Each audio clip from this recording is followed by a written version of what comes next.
뭐 연금개혁, 국제비교 정책 방향 이런 테마로 토론회를 시작하겠습니다. 제가 전 와세다 대학의 이용무 교수입니다. 제가 좌장을 맡았는데요.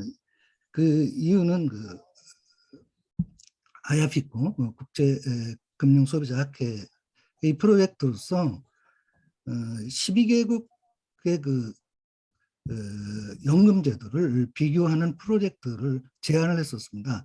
그 제안 취지는 기존의 그 연금 연구가 대부분이 공적연금에 치중이 되어 있고, 기업연금 등이 있기는 합니다만은 서로 통합적으로 보질 못했어요. 그러니까 그 제도 제공자, 설계자 입장에서 국가에서 실시를 하면 국가 입장에서, 아니면 그 판매를 한 입장이면 판매하는 입장에서, 기업 입장에서 각자 자기 제공자 입장에서 봐왔기 때문에 이걸 그 시점을 180도 전환시켜서 소비자 입장에서 보면 어떻게 보이는가를 보려고 했습니다. 즉 소비자는 한 개의 제도만을 소비하고 있지는 않거든요. 국가연금을 전제로 해서 그 위에 그 사적연금을, 기업연금, 개인연금을 쌓아나갑니다. 그래서 자기 목적을 달성하려고 그러는데요. 연금제도로 부족할 경우도 있어요. 노후 소득보장이 연금제도로도 부족할 경우가 있어서 그거는 이제 실물자산을 활용해서 하는데, 주택연금이라고 한국에서 하는 제도가 리버스 모게지라고 칭하는 거죠. 그러니까 활용이 되고 있는데 이 전체를 통틀어서 봐야만 실제로 이 제도의 유용성이 보이지 않겠는가 하는 것을 하는 문제의식을 가지고 제안을 했었습니다. 근데 그런 취지에서 지금 그 프로젝트가 진행이 돼서 거의 마무리 단계에 와 있습니다. 그걸 총점검하는 의미도 있고 해서 각 분야의 전문가들을 모시고 토론회를 하는 것이 본 취지입니다. 먼저 조만 회장님, 우리 학교 회장님이시죠. KDI 국제정책대학원에서 부동산, 금융 등을 중심으로 활약을 하고 계십니다. 국가정책에도 관여를 하고 계십니다. 저기 김상호 교수님, 광주 과학기술원 지스트대학 교수님으로 재직하고 계신데요. 한국보건사회연구원장을 역임하시고 사회보장 전반에 상당히 조예가 깊으시고, 특히 독일에서 학위를 하시는 것도 있어서 독일 제도에 상당히 자세하게 정력적으로 연구를 진행하고 계십니다.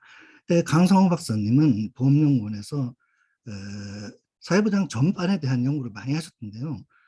특히 노후 보장에 관한 연구를 많이 하셨습니다. 간병보험이라든가 연금도 공적연금, 사적연금 두루두루 하셨는데, 보험연구원이기 때문에 보험업계에 관한 연구가 많기 때문에 사적연금에 관해서 토론해 주시겠습니다. 이용만 교수님, 한성대학에서 재직하고 계신데요. 실물자산 활용에 대해서 토론을 해주시겠습니다. 부동산, 금융 등을 중심으로 활발한 연구 활동을 진행하고 계십니다. 끝으로 배준호 교수님은 한신대 교수님이신데 총평을 해주시겠습니다. 배 교수님은 소개드릴 것도 없이 연구소, 민간 조사연구원이라든지 학계 등에서 매우 오랫동안 활동을 해오셨기 때문에 한국사에서는 매우 잘 알려진 분이십니다. 그리고 일본에서 공부를 하셔서 일본에도 매우 잘 알려진 분이십니다. 제 얘기가 너무 길어지면 토론 시간이 작아지기 때문에 바로 토론으로 들어가겠습니다. 첫 번째 이 프로그램 순서대로 조만 교수님의 토론부터 듣도록 하겠습니다. 교수님, 예, 감사합니다. 예, 제가 화면 공유를 하겠습니다. 카톡으로 자료를 간단하게 소개를 해드렸었는데 제가 조금 수정을 해서요. 다시 공유를 하도록 하겠습니다. 예. 슬라이드 쇼를 하면 이게 잘 안 돼서 그냥 이 파워포인트를 띄워놓고 말씀을 드리겠습니다. 저희 국제금융소비자학회의 프로젝트에 대해서는 이용무 교수님이 설명을 하셨고요. 모두의 한 가지 좀 말씀드릴 사항은 오늘 패널에 참여하시는 분들은 전부 이 연금에 대해서 오래 연구도 하시고 뭐 프로페셔널들이십니다. 근데 저는 전혀 아니고요. 저는 이제 이용무 교수님이 제안하신 프로젝트를 같이 진행을 하다가 이 12개국 연금제도에 대한 이제 서머리, 그 인트로덕션을 같이 집필을 하게 돼서 그런 이유로 뭐 이것저것 좀 이제 요약 정리를 하면서 많이 배우게 됐고요. 그래서 제 역할은 그냥 스테이지 세터 정도로 보시면 될 것 같습니다. 그래서 우리 그 프로젝트에서 지금까지 나온 얘기를 좀 소개를 드리고 그리고 이제 오늘 저희가 이 패널 토론을 진행하게 된 뭐 계기 중에 하나가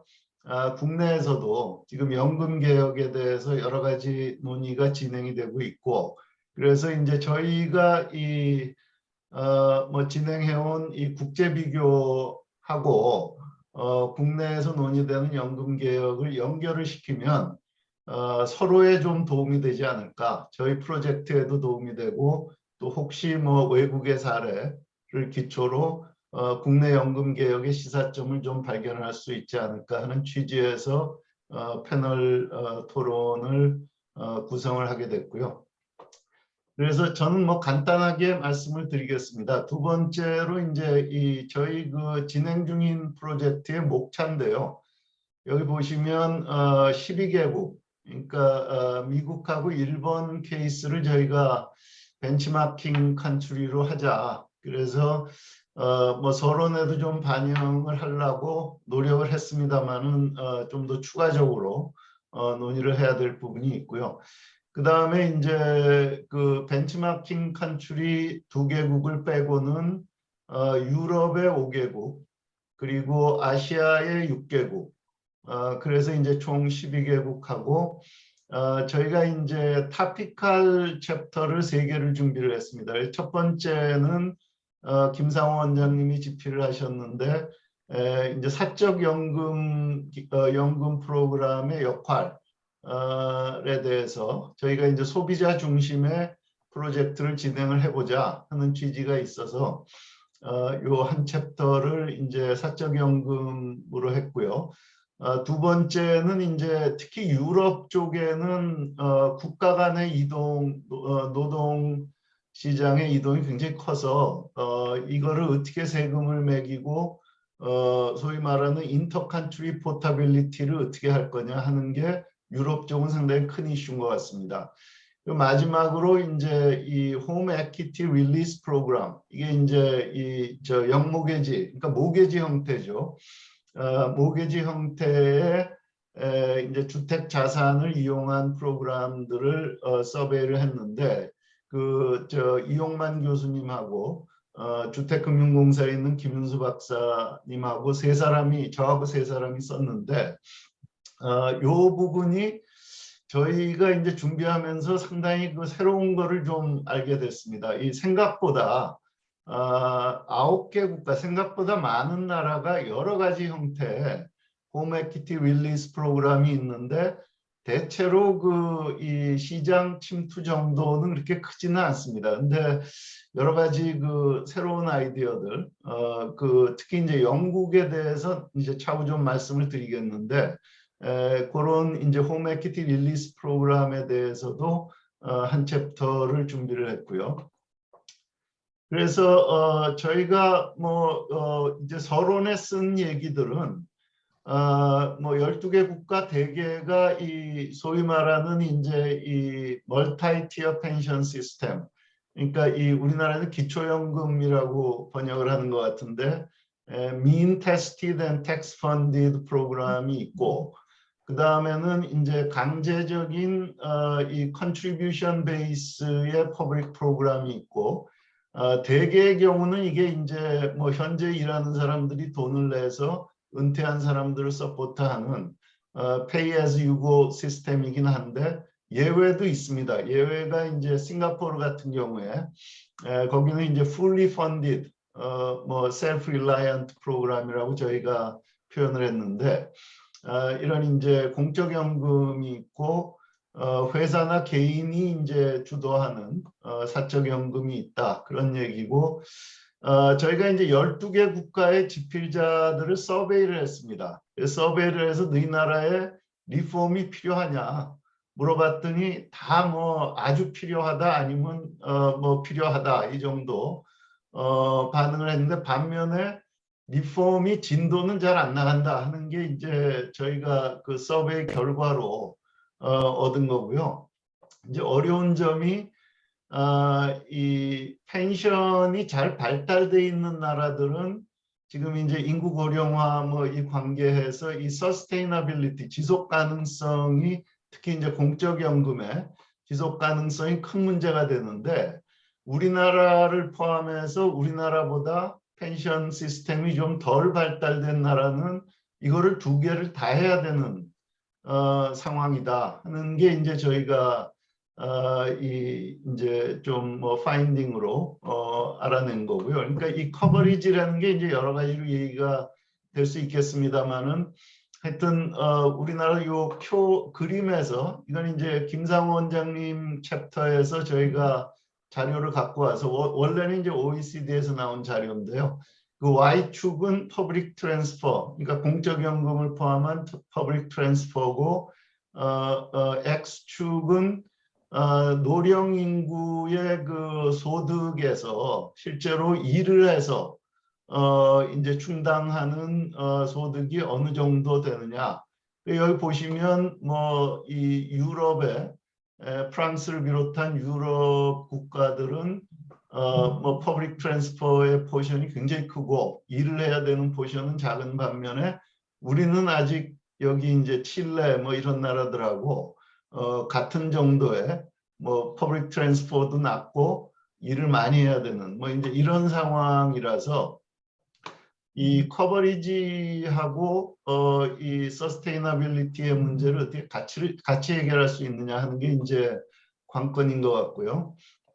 파퓰레이션 의지는 말씀을 드렸고, 근데 미국 같이 이제 펜션이 잘 발달이 된 나라들도 소위 말하는 이 벌러러블 세그먼트가 대개는 비슷한 것 같더라고요. 이 이제 자영업자 그리고 이제 이 아시아 국가들에서는 소위 말하는 인포멀 섹터의 워커들 그리고 이제 그 루럴 그러니까 이 저 도시 지역이 아닌 시골 지역의 거주자들 뭐 이제 이런 사람들이 좀 벌러러블한 세그먼트다 이런 얘기고요.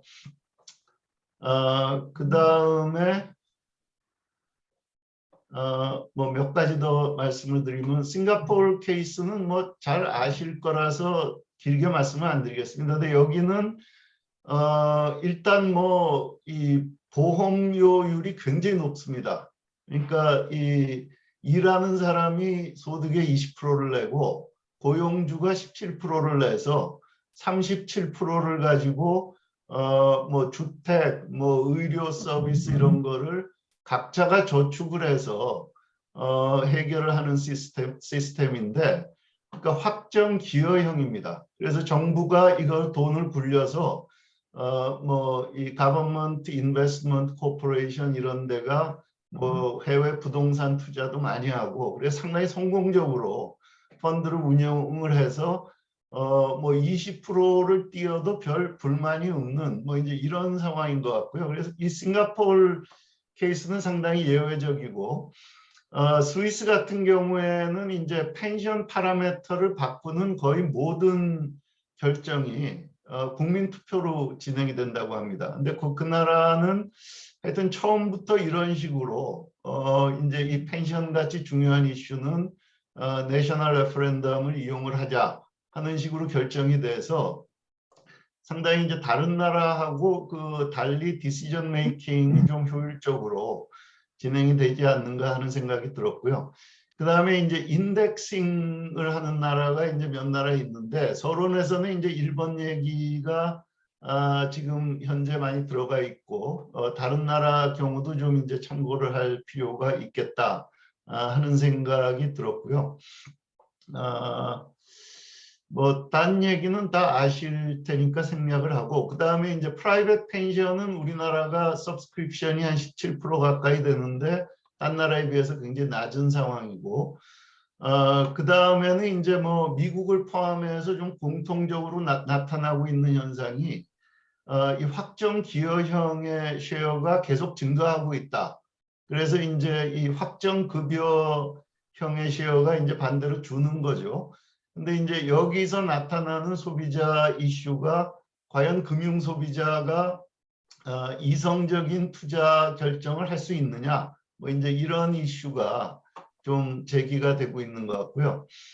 그 다음에 이제 이 홈에퀴티를 모니타이즈하는 문제는 이용만 교수님이 이제 말씀을 드릴 텐데, 대부분 이제 우리가 가지고 있었던 프라이어는 정부가 안 하면 참 힘든 프로그램이다. 영모기지나 이런 게 보증이나 이제 이런 형태로 정부가 개입을 해야 되는데, 영국 같은 경우는 정부 개입이 없습니다. 정부 개입이 없는 나라가 몇 나라 되는데, 그 영국은 은행이 하는 게 아니고 보험회사가 주도를 해서 상당히 이제 다른 나라보다는 상대적으로 이 잘 되고 뭐 시장 규모도 늘고 있는 이런 상황이다 하는 거를 이제 저희가 논의를 했고요.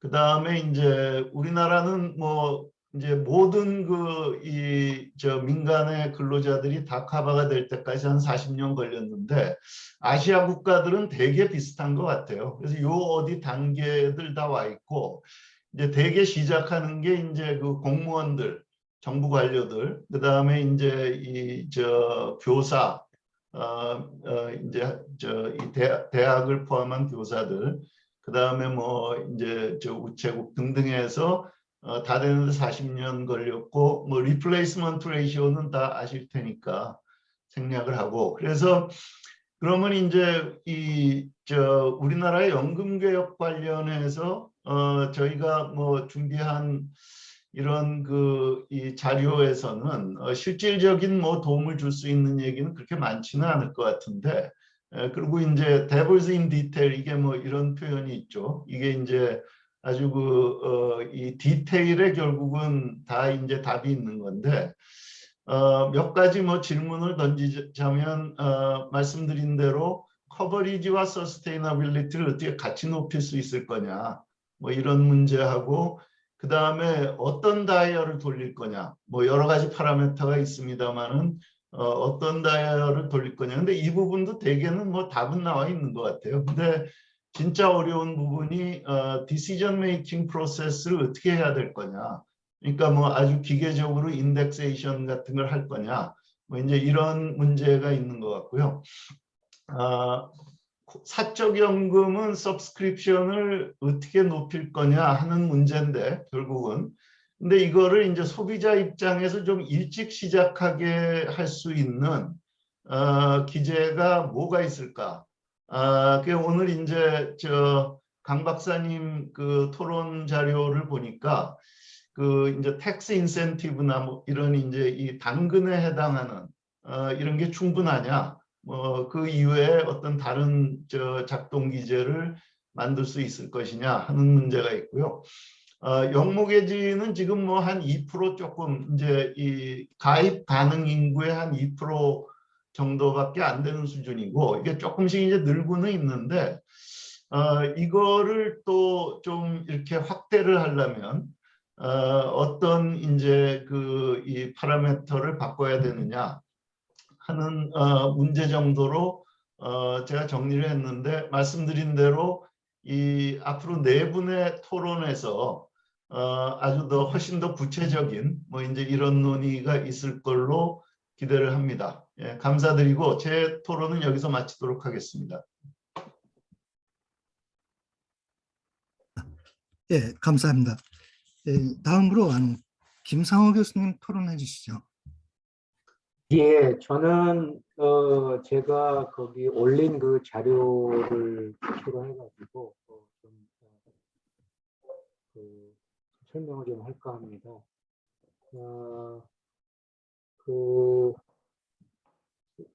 이용모 교수님이 이제 전체적으로 금융 소비자 입장에서 노후소득 보장 이야기하는 그런 그 자리가 되었으면 하고 이렇게 말씀을 주셨는데, 제가 맡은 부분이 공적연금이라서 공적연금 위주로 말씀을 드리고자 합니다.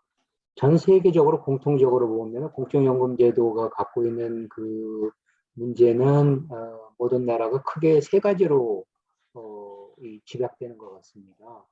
하나는 그 적용 대상, 그 커버리지의 그 문제고요. 그러니까 그 적용 대상이 너무 적다가 보니까 이제 사각지대가 발생하는 문제고, 두 번째는 이제 급여 수준이 적절한지의 그 적절성, 에듀큐시의 문제고, 세 번째가 그 조금 전에 우리 조만 이사님이 말씀하신 것처럼 서스테이빌리티, 이 피스컬 서스테이빌리티, 그 재원 조달의 지속 가능성, 이게 이제 전 세계가 갖고 있는 공통적인 그 공적연금 제도의 문제점인데, 사실은 뭐 이게 우리나라도 똑같거든요. 이 세 개 문제가. 다른 나라가 갖고 있는 공적연금 제도의 문제점이 우리나라에서도 그대로 동일하게 지금 발생을 하고 있죠. 그래서 이제 이 공적연금은 우리가 아는 것처럼 그 국민연금이 기본적으로 있고, 특수형연금, 우리나라의 경우 공무원, 군인, 사학 이렇게 구성되어 있고, 또 기초연금 제도가 우리나라에 도입이 됐죠. 그래서 기초연금 제도 이렇게 구성되어 있는데, 일단 그 국민연금 제도에 대해서 이제 간단하게 살펴보면은 그 사각지대가 이제 굉장히 넓다는 것이 가장 큰 문제죠. 그 주된 이유가 우리나라의 그 자영업자들이 비율이 굉장히 넓기 때문에 이 사람들이 충분히 적용되고 있지 않다. 그런 문제가 가장 큰 문제고, 그래서 그 결국은 어떻게 그 자영업자들의 범위를 그 적용 대상을 확대할 것인가, 이게 이제 자영업자를 포함한 그 사각지대 있는 사람을 어떻게 확대할 것인가, 적용 대상으로, 이게 가장 큰 우리나라가 갖고 있는 문제고, 다행히 우리나라 보면은 그 농어촌에 초기 도입을 할 때 농어촌에는 이 지원해주는 보험료의 일정 부분을 지원해주는 그런 게 도입이 돼서 상당히 그래도 농어촌은 많은 사람이 그 가입이 돼 있거든요. 그 도시보다 오히려 낫거든요. 그래서 그 결국은 도시자영자를 포함을 해서 그 정부에서 그 농어촌 가입자처럼 일정 부분 지원을 해서 지원 대상을 확대하는 방법을 써야 되지 않을까 그런 생각을 해보고, 급여 적절성의 경우에는 뭐 우리가 지금 금년도는 40년 가입비 43%인데 이게 이제 궁극적으로 40%까지 떨어지는데 급여 적절성도 충분하지가 않죠. 그래서 이것은 결국 민영용으로 보완할 필요성이 있고, 그 방법밖에 없고, 지속 가능성은 뭐 우리가 다 아는 것처럼 보험료율이 너무 낮은 이런 문제가 있습니다.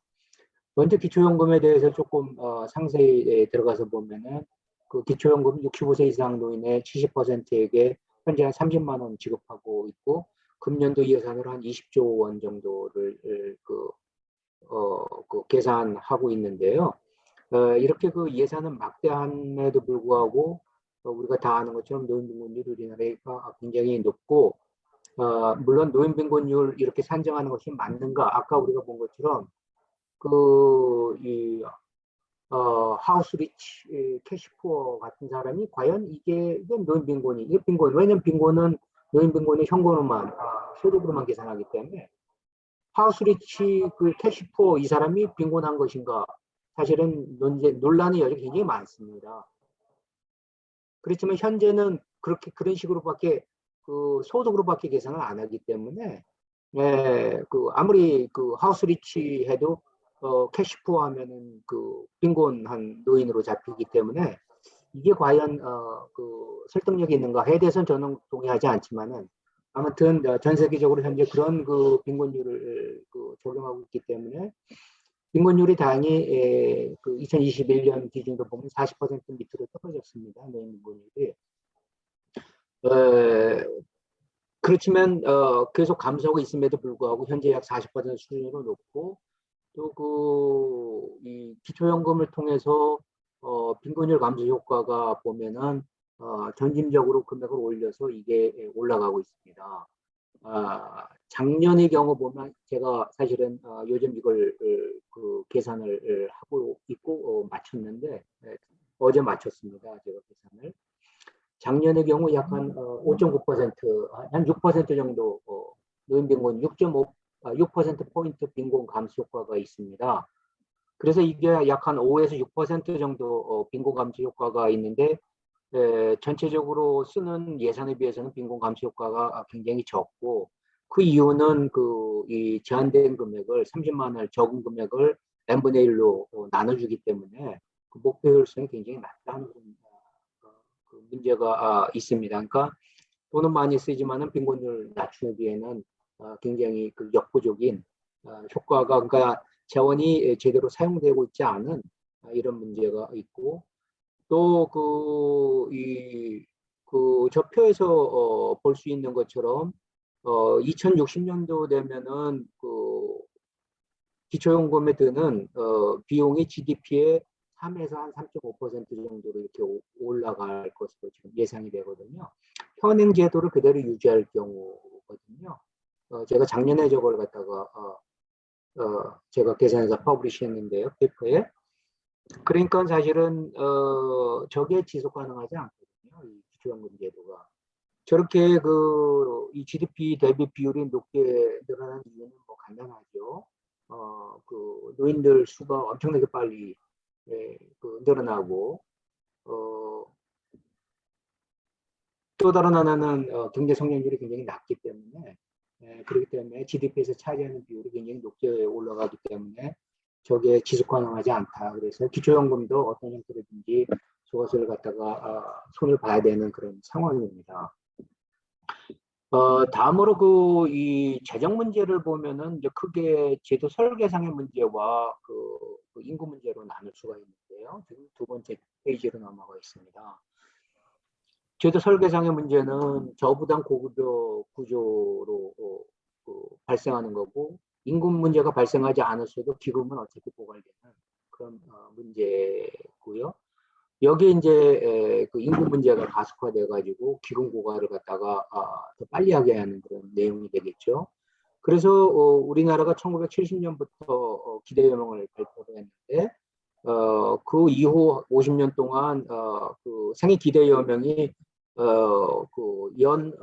남녀 0.42년 증가했거든요. 그러니까 1년 늦게 태어나면은 0.4세로 오래 사는 그런 내용이고, 65세 기대연명은 거의 한 2배 정도 증가했습니다. 그러니까 오래 사니까 연금을 갖다가 오래 수급을 하게 되니까 기금이 고갈될 수밖에 없는. 그리고 또 출생 인구도 1970년에는 100만 명이 넘었는데 작년에는 한 25만 정도. 학대 출산율 우리가 하는 것처럼 작년에 0.7%로 떨어졌죠. 그래서 결과적으로 지금 현재 기준으로 해서 보면은 국민연금의 군연보험료는 제가 계산을 해봤더니 25%거든요. 그러니까 지금 현재에 있는 제도에서 수지 상등을 하려고 그러면 25%를 내야 되는데 우리나라는 9%를 적용을 하고 있다. 그러니까 결국은 거의 한 3배를 내야 되는 상황이다 하는데, 그러니까 수지 상등을 유지하려면 그런 내용이고요. 그래서 기금 고갈이 발생할 수밖에 없고, 군연과 공무원연금은 다 아는 것처럼 이미 기금이 고갈된 상태고, 국민연금의 경우에도 우리가 아는 것처럼 기금이 머지않아 고갈되는, 그래서 한 2050년 초반 되면 기금이 고갈되는 그런 문제가 발생을 하고 있고, 새로 추가하면 추가할수록 고갈 시점이 앞당겨질 수밖에 없는 게 우리가 고령화 사회가 예상보다 빨리 되고 있고, 경제 성장률은 새로 우리가 추가할수록 경제 성장률이 낮게 쉽게 우리가 그 가정을 하기 때문에 상황이 더욱 나빠진다 하는 내용이고, 사학연금의 경우에도 보면은 2029년에 수지 적자가 발생해서 2049년에 기금이 고갈되는 이러한 것이 지금 예상이 되고 있다 하는 겁니다. 그런데 이게 이제 지금까지는 우리나라의 그 현재 상황이고, 중요한 것은 그럼 공적연금을 지금 어떻게 해결해야 될 것이냐. 아까 말씀드린 것처럼 일단은 그 커버리지 적용 대상을 확대하기 위해서는 아까 말씀드린 것처럼 그 취약계층에는 정부에서 보조금을 보험료 보조금을 갖다가 확대하는 이런 것을 통해서 적용 대상을 넓힐 필요가 있다는 것이고, 기초연금은 이것은 그 지속 가능하지 않기 때문에 기초연금은 저는 최저소득 보장 제도로 전환하는 것이 바람직하다고 봅니다. 미니멈 인컴 개런티 제도로 이것을 전환을 할 것을 저는 제안을 하고 있고요. 그리고 그 적용 대상을 현행의 70% 65세 이상 노인의 70%한테 기초연금을 지급하고 있는데, 이것을 저는 한 30~40% 정도로 대상을 줄이고, 지금 빈곤율이 노인 빈곤율이 작년에 보면은 한 38% 정도로 떨어졌거든요. 그래서 실제로 빈곤한 대상자들한테 집중적으로 주자. 그래서 이 30~40% 정도의 집중적으로 타겟해서 많은 연금을 줘서 기초연금을 갖다가 통해서 노인 빈곤율을 획기적으로 줄이자. 다만 이렇게 하면은 정치적으로 이게 실현이 불가능하거든요. 그래서 단계적으로 현행의 70%에서 예를 들면 매년 2% 줄인다든가, 이와 같이 해서 15년 정도 지나면은 이 적용 대상을 지급 대상을 70%에서 한 40% 정도로 줄이는 단계적으로 이런 방법을 통해서 이 사회적인 실현 가능성을 높이는 게 어떨까 하는 그런 생각을 하고, 재정을 만약에 요즘 워낙 정부에서 돈을 막 쓰니까요. 그리고 뭐 대선 후보자들도 다 돈 쓴다고 하니까 그 재정을 갖다가 줄이는 것에 대한 굉장히 그 반감이 많은 것 같습니다. 그래서 만약에 재정의 중립성을 다시 하면 기존에 있는 지출되는 그 기초연금 금액을 그대로 유지한다고 할 경우에도 그래도 지금처럼 일률적으로 30만 원 주는 게 아니라 저소득층을 갖다 두텁게 지원해서 노인 빈곤을 탈출하게 하는 이런 것이 훨씬 더 우리나라의 빈곤 문제뿐만 아니라 형평성 측면에서도 계층간 그 노인들의 이 소득계층간 형평성 측면에서 바람직하다 그렇게 생각을 합니다. 국민연금 관련돼서는 저는 이 우리나라가 국민연금이 균등 부분하고 소득비례 부분으로 구성되어 있는데 절반. 그래서 40% 보장을 하면은 평균 가입자를 기준해서 20% 보장을 하는데, 이것을 저는 그 소득재 분배 기능 균등 부분을 제거하고 소득비례 비율만 유지하자, 이것이 바람직하지 않나 그렇게 생각을 합니다. 그래서 이 소득재 분배 부분은 이것은 기초연금 쪽으로 현행해진 기초연금, 다시 하면 제가 주장하는 최저소득 보장 쪽으로 가자, 그렇게 생각을 하고요. 그래서 결국은 소득비례 부분만을 이렇게 유지하게 할 경우 보면은 제가 보기에는 이게 소득비례 부분이기 때문에 사람들이 훨씬 더 적극적으로 여기에 가입하려고 할 것이다라고 저는 예상을 합니다.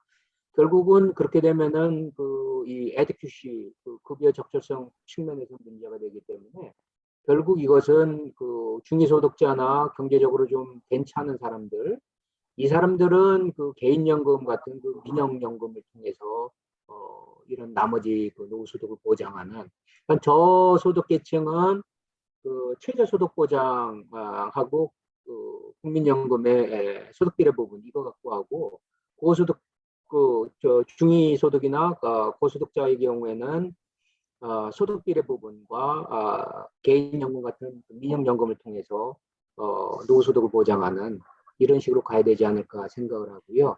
최근에 심상정 그 후보가 뭐 국민연금 보험료를 3, 4% 올리는 것에 동의한다. 그래서 제가 깜짝 놀랐는데요. 드디어 그 기득권이 내려놓는 그런 제안을 해서 그래서 그 9%에서 한 13% 정도로 보험료를 올리면은 소득 비례 부분만 가지고 해도 이게 수지 상정이 되거든요. 그렇게 되면은 서스테이빌리티, 피스컬 서스테이빌리티는 문제가 해결되는. 그리고 이제 그 우리나라 큰 문제가 그 세대 내 형평성, 그 다시 한번 직종간 형평성인데 특수직용연금의 경우는 어떻게 하는 게 좋을까? 그래서 기본적으로 그 특수직종 종사자의 특수성을 인정을 해야 되거든요. 지금 뭐 보험료도 2배로 높고 급여도 훨씬 높은데 그 특수성은 인정을 하되 궁극적으로 궁극연구와 동일한 조건, 다시 한번 동일 보험료 및 급여 수준으로 가입하고 일본의 일원화가 저는 바람직하다고 보고요. 다만 그 국민연금하고 동일하게 이제 단계적으로 일원화를 가되 이 사람들의 특수성을 반영하는 그런 부분은 추가의 보험료 내는 거 이런 것에 대해서 완전 적립 방식의 DC형 제도로 통해서 급여 하락을 갖다가 일정 부분 보완하는 이런 방향으로 가야 되지 않을까. 당연히 이 특수직용연금 적용 대상자들에는 퇴직연금을 적용해야 되고 이 과도기 규정을 반드시 적용을 해야 되고 그러기 위해서는 지금 현행에 있는 이런 이 보험료율 그것을 항목별로 구분을 해서 그 퇴직연금 목적으로 몇 퍼센트 그리고 또 이 직종 특성을 반영하는 목적 몇 퍼센트 이런 식으로 그 현행 제도를 유지하더라도 이것을 갖다 구분하고 난 다음에 단계적으로 이것을 갖다가 일본의 일원어와 비슷한 이런 형식으로 가는 게 바람직하지 않을까 하는 그런 생각을 해봤습니다. 이상입니다. 네, 감사합니다. 이 연금 내기를 꽤 많이 하는 편인데 특징이 있습니다. 연금은 아무리 얘기해도 몰라요. 국민들은. 일반인들은 모릅니다. 그 전문가들 사이에서도 충분히 커뮤니케이션을 할 수 있는 사람들이 매우 적습니다. 그러니까 제도 개선이 안 되는 것 같아요. 오늘 그 중요한 요점을 잘 정리를 해주셨습니다. 먼저 적용 범위를 확대해야 된다. 그리고 그 커버리지의 충분성은 민영보험하고 그 협력 관계로 역할 분담을 해야 된다. 그리고 공평성과 지속성에 관한 얘기를 해주셨습니다. 예, 감사합니다. 다음에는 강성호 박사님 얘기를 듣도록 하겠습니다. 부탁드립니다. 네, 화면 공유하도록 하겠습니다. 화면 공유가 잘 된 건가요? 네.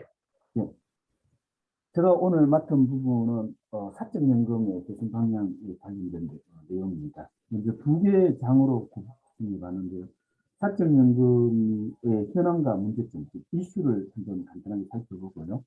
두 번째는 이 이슈를 해결을 해야 되니까 그렇다면 현재 좀 개선 가능한 방향에서 한번 현실적으로 가능한 중심으로 한번 검토를 해봤다라는 말씀을 미리 드리면서 발표를 시작하도록 하겠습니다. 사적연금은 다층 노후소득 보장 중에서 2층과 3층으로 이해해 볼 수 있는데요. 2층으로는 퇴직연금, 3층으로는 개인연금이라고 볼 수 있는데 사적연금의 대부분의 이슈는 퇴직연금 이슈다라고 볼 수 있고요. 개인연금 이슈는 실은 거의 금융시장에 맡겨져 있기 때문에 적격인 경우에 개인연금 이슈가 좀 있고 대부분은 퇴직연금 이슈로 사적연금 이슈를 논하고 있다라고 이해하시면서 들어주시면 감사하겠습니다. 하여튼 자료는 전반적으로 퇴직연금하고 연금저축, 즉 개인연금 두 가지로 구분해가지고 정리를 일단은 해봤습니다. 먼저 가입의 문제점이라고 이야기할 수 있는 부분은 가입률과 유지율이, 즉 가입을 하는 경우도 굉장히 비율이 낮지만 가입한 다음에 또 유지율도 굉장히 낮아서 실질적으로 수급 시점에 갔을 때 적립금이 낮아서 이게 연금화가 되지 못하는 어떤 그런 문제들이 있다라는 부분들이 가입에서부터 발생한다라는 문제입니다. 그리고 이게 이제 평균적인 가입자가 이제 그런 현상을 보인다고 했을 때 이걸 소득 계층으로 나누어 보면 취약계층에서는 더욱더 그러한 현상이 나타나고 있더라라는 겁니다. 조금 더 구체적으로 퇴직연금을 한번 살펴보면 퇴직연금은 도입률과 가입률로 구분해 볼 수 있는데요.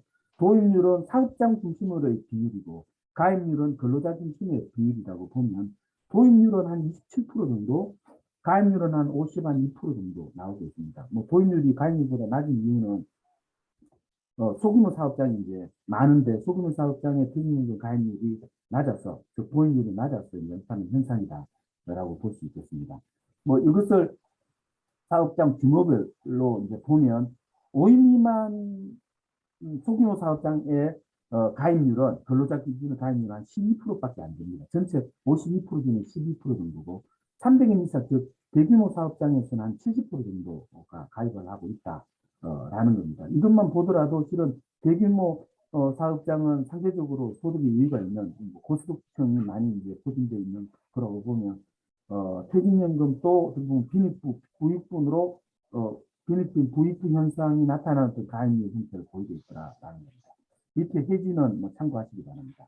요거는 뭐 해지 유지율과 관련해 가지고 실질적으로 가입을 하더라도 유지가 잘 이직하는 과정에서 대부분 해지하는 그런 현상이 많이 나타나더라고요. 그리고요. 연금저축으로 가서 설명을 해보면 연금저축의 가입률도 실은 한 12% 정도밖에 안 되고 있다. 그런데 문제는 지속적으로 지금 가입률이 떨어지고 있는 그런 형태가 나타나고 있는데 이거는 세제 혜택의 영향을 많이 받고 있습니다. 2014년도에 연금저축, 즉 적격 개인연금의 세제 혜택이 소득공제에서 세액공제로 전환되면서 세제 인센티브가 적다는 인식이 편제됐습니다. 그러다 보니까 그때 저음에서 상당한 가입률이 계속 지속적으로 이제 떨어지고 있다라고 볼 수 있고요. 급기야 지금 2천만 원 이하 총급여 기준입니다.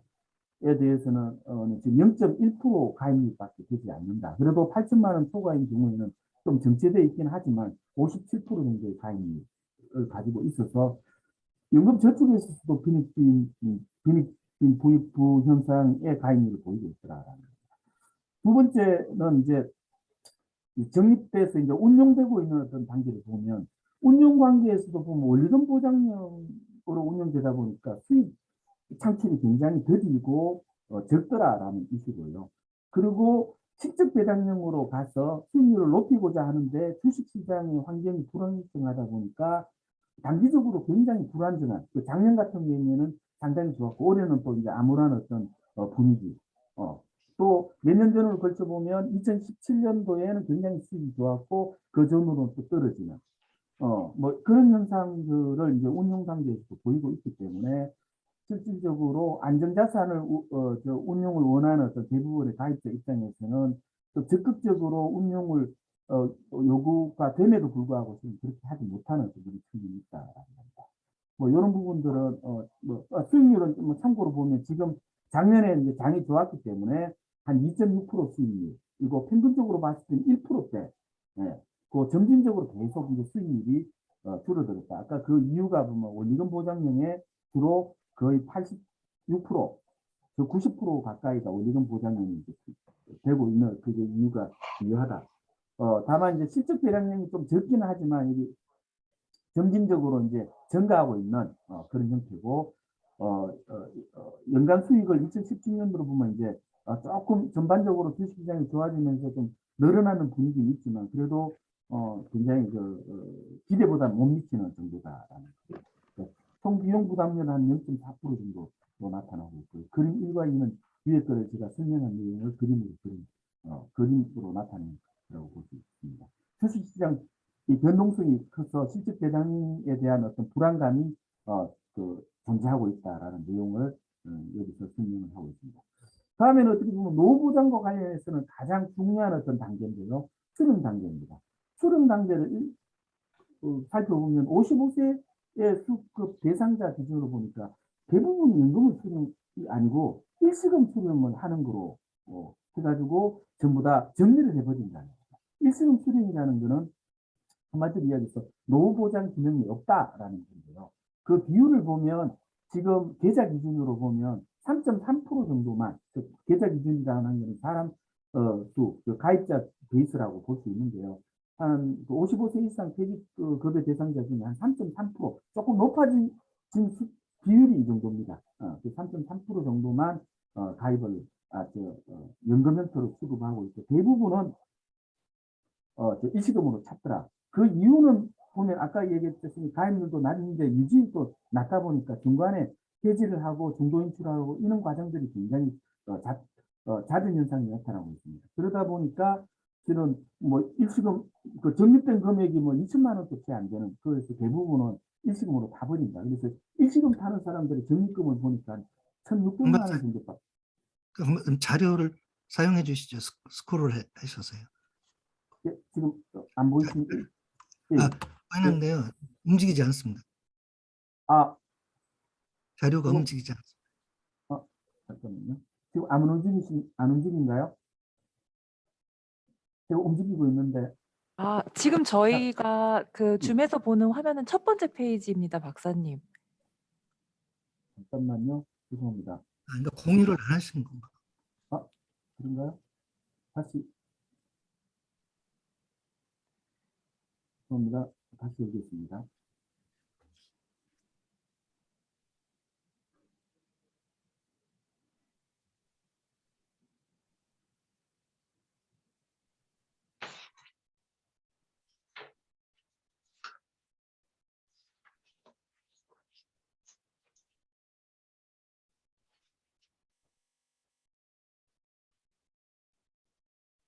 공유가 됐습니까?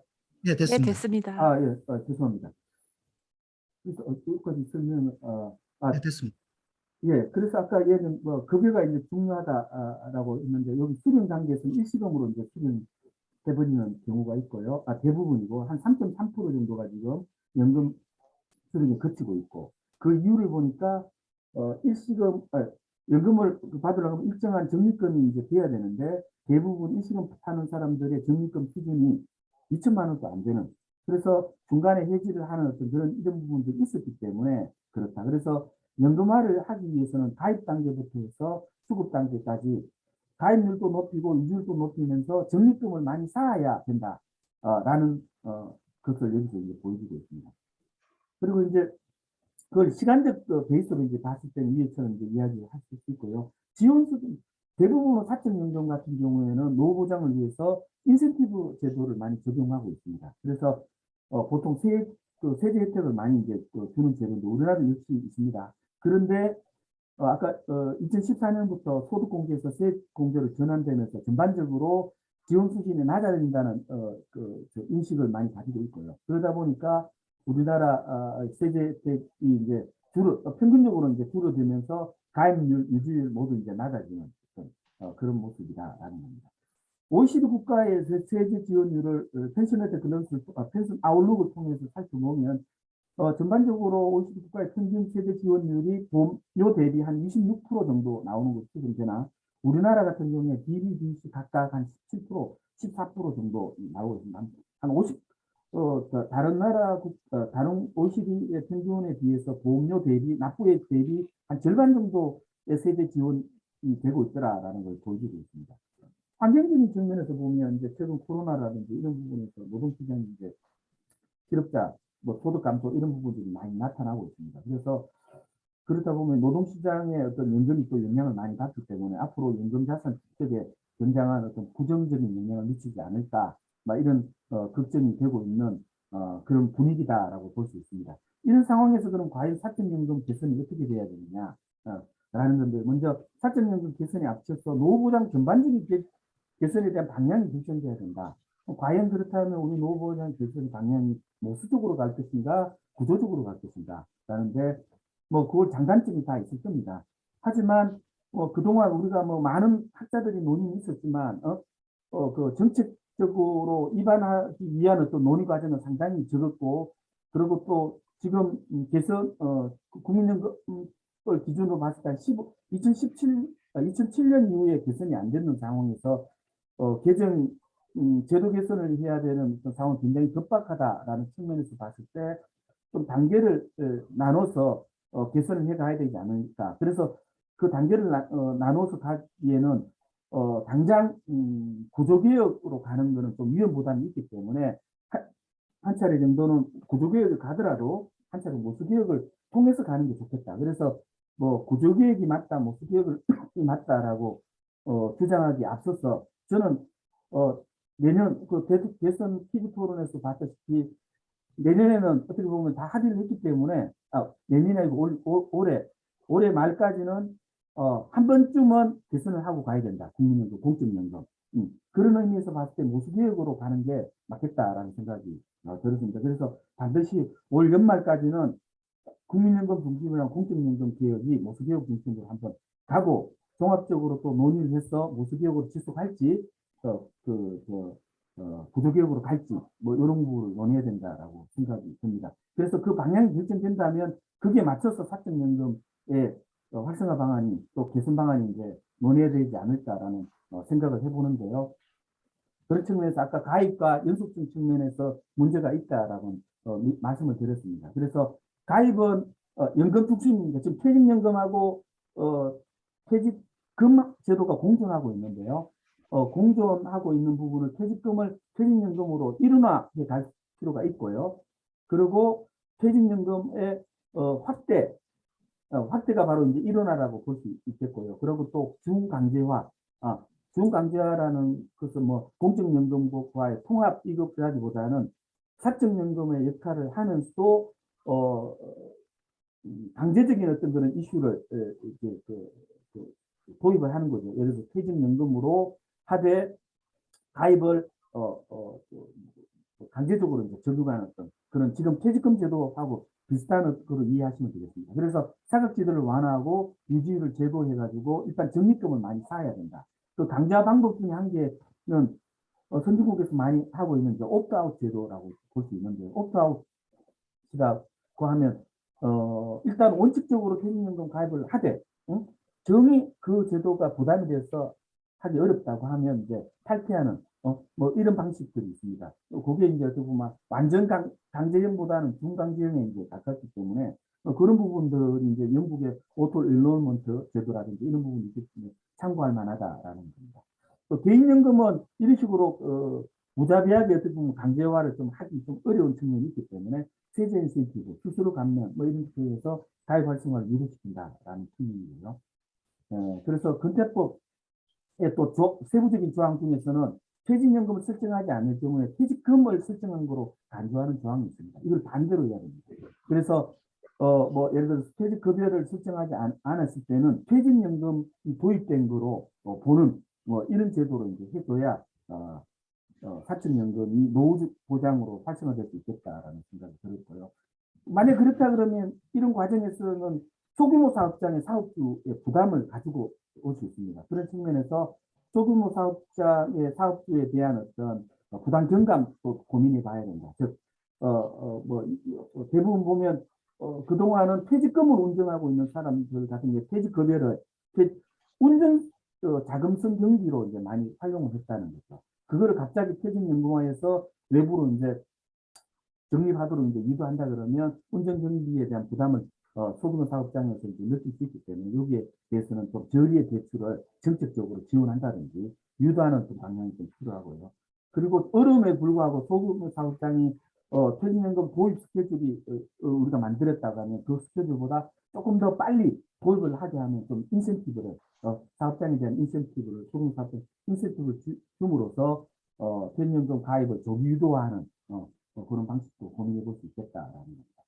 또 한 가지는 이제 가입자 퇴직연금 이제 중도 인출과 이직 시에 이제 해지할 수 있는데요. 그거를 55세까지만 우리가 이제 강조돼 있는데 이거를 55세 이전에도 퇴직연 이직을 하게 되면 뭐 아무런 조건 없이 그냥 계좌를 해지할 수 있습니다. IRP 계좌로 넘어간 다음에 그냥 바로 해지할 수 있는데 그렇게 해지하지 못하도록 우리가 만들어야 된다라는 겁니다. 그렇다면 이게 재산권 침해의 가능성이 존재할 수 있습니다. 그렇다 그러면 이 재산권 침해의 가능성을 좀 완화하기 위해서 또한 이제 담보대출 지원 뭐 이런 부분들에 대한 그러니까 다른 방법으로 또 뭔가 유도함으로써 퇴직연금의 유지 가입을 지속적으로 좀 강화해 가는 어떤 정책이 필요하다. 마지막으로 연금 수령 단계에서 아까 일시금과 수급 연금 수령이 선택으로 되어 있습니다. 그동안 그러다 보니까 또 대부분이 이제 적립금이 작아서 이제 일시금으로 갔던 측면도 있지만 그냥 목돈으로 55세쯤 되면 자녀 결혼을 해도 이런 문제도 있기 때문에 목돈으로 참 경향이 큽니다. 그러다 보면 자기의 노후는 빈곤화될 확률이 높아지는 거죠. 뭐 그런 측면에서 봤을 때 이거를 자동 가입과 마찬가지로 연금 수령에서 디폴트 연금 급여 뭐 이런 형태로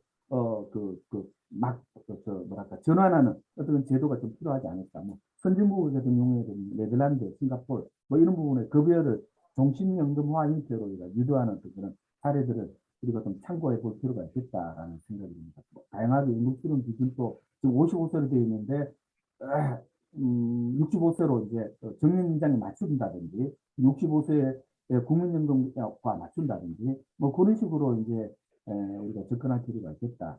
지급 방식도 이제 적립금이 많이 쌓이면 다양하게 일시금도 어느 정도 할 수 있고 연금을 이제 중심으로 하되 뭐 목돈이 필요하면 어느 정도의 일시금을 인센티브 페널티 없이 준다든지 뭐 그런 거는 과거에 이제 영국에도 있었던 제도인데 지금은 오히려 그 방식이 오히려 노후보장 관점에서 봤을 때는 후퇴한 정책이 아닌가라는 개인적인 생각이 드는데 그런 방식들 또한 있었던 것을 참고해 줄 만하다. 그렇다 보면 아까 제가 인센티브를 많이 이야기를 했는데 개인연금 차원에서는 이제 한국형 리스트 연금이라든지 계좌환류제라든지 뭐 이런 부분을 또 고민해 볼 수 있습니다. 계속 이제 위에 거는 퇴직연금 중심의 논의였다 그러면 독일의 리스트 연금을 참고한다 그러면 적격 개인연금을 공적연금 가입을 전제로 하고 저소득층에 상당한 어떤 지원이 강한 어떤 공사연계연금, 한국형 리스트 연금을 도입하는 것도 생각해 볼 수 있겠다. 왜냐하면 공적연금은 재정적인 문제가 너무 강할 수 있기 때문에 이 보조금 정도는 국민연금의 어떤 지원 수준보다는 상당히 낮은 스스로 지원이라든지 뭐 그거보다 조금 더 강한 어떤 인센티브 정도로 생각해 볼 수 있는 거고요. 또 한 가지는 계좌 환류제 지금 연말정산 과정에서 우리가 세액공제 받은 거는 그냥 연말 파켓으로 해가지고 노후보장에서 바깥으로 나옵니다. 이거를 계좌로 바로 들어가게 하는 그래서 보험료로 다시 들어가게 하는 그런 제도 뭐 이런 부분들이 지금 있는데 영국, 호주, 뉴질랜드 같은 국가에서 발견할 수 있는 제도입니다. 그렇다 그러면 너무 그동안 세제 지원 형태가 지원만 있었지 않았냐 뭐 이런 이야기들 하고 있는데 여기에 대한 완화 차원에서 그동안 뭐 퇴직소득 공제가 강했기 때문에 퇴직 일시금으로 이제 찾는 경향도 또한 있었다는 지적들이 있습니다. 여기에 대해서는 좀 퇴직소득 공제를 좀 축소해 줘서 다른 말로 일시금을 찾는 부분에 대한 인센티브가 어느 정도 이 공제를 통해서 나갔습니다. 이런 부분들을 줄이게 된다 그러면 재원이 어느 정도 마련될 수 있습니다. 이 부분을 가입이나 연금화를 하는데 재원으로 쓴다면 일시금에서 최소한 연금으로 유도하는데 좀 재정 중립적인 어떤 측면에서의 좀 정책이 될 수 있지 않을까라는 생각이 들습니다. 마지막입니다. 마지막으로는 무엇보다 사적연금 활성화는 공적연금 이라든지 이런 전체 노후보장 틀 안에서 이제 이루어져야 된다라고 볼 수 있겠습니다. 그래서 공적연금 그 과정에서도 같이 사적연금이 이제 논의돼야 되고요. 그런 측면에서 공적연금은 그동안 재정적인 부담이라든지 해서 무한정 이제 노후보장으로 확대할 수는 없습니다.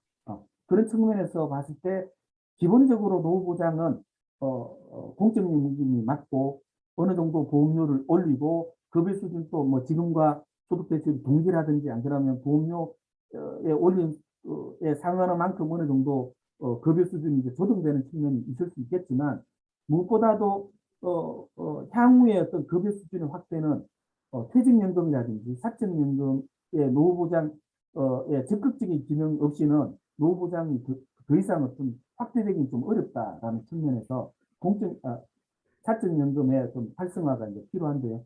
뭐 그렇다면 노후보장의 목표 수준이 있어야 된다. 뭐 그동안 우리가 많이 이야기를 했지만 한 70%의 어떤 목표소득 대출을 우리가 논한다면 야, 법정소득 대출인 국민연금은 40% 최소한 평균은 40% 무조건 맞출 수 있도록 정책을 맞추자라고 이제 되면 나머지 30%는 그럼 어떻게 갈 것이냐? 그럼 퇴직연금으로 갈 것인가? 안 그러면 아까 뭐 잠깐 이야기하는 주택연금으로 갈 것인가? 안 그러면 다른 금융자산이라든지 다른 자산으로 갈 것인가? 뭐 이런 논의가 이제 이루어질 수 있겠다라는 겁니다. 그렇기 위해서는 그냥 단순히 공허한 어떤 논리로 우리가 그동안 계속 해왔지만 정책적으로 받아들이지 않았기 때문에 뭔가 항시 조직은 저는 원하지 않습니다만 컨트롤할 수 있는 그런 컨트롤 타워가 필요하다라는 겁니다. 조금 영향력이 있는 어떤 총리실 같은 어떤 산하에 임시적으로 또그 제도가 개선될 수 있는 그런 그 기간만큼이라도 뭐 한 1년 정도만 좀 두고 공적, 사적 뭐 이런 부분들에 다 이렇게 어우러져서 이렇게 논의하는 그런 그 전담 조직이 좀 필요하겠다라는 생각을 해봤습니다. 이상으로 토론을 마치도록 하겠습니다. 감사합니다. 예, 감사합니다. 이 연금은 많은 시간을 들여서 많은 항목을 검토를 해야 되는 부분이라 상당히 시간이 부족한 것 같습니다. 뭐 한국은 특히 그 사적연금이 공적연금의 보완적인 역할을 해야 한다. 이 원칙론에 대해서는 뭐 반대하는 사람이 없고 누구나 이해를 하는데요. 연금으로 전환이 안 된다는 문제점이 있었습니다. 퇴직금도 노후에 사용하지 못하고 중간영산에서 다 쓰고 근데 연금도 조금 처음에는 의욕적으로 들지만은 다 해약해버리고 이게 가장 한국의 그 고질적인 연금제도의 문제라고 사적연금의 문제라고 생각합니다만 그거에 대한 대책을 세세하게 구체적으로 말씀해 주셨습니다. 감사합니다. 다음에는 이용만 교수님 토론해 주시죠. 실물자산 활용에 관해서입니다. 예, 방금 소개받은 한성대학교의 이용만입니다. 제가 일단은 공유를 하고 말씀을 드리겠습니다.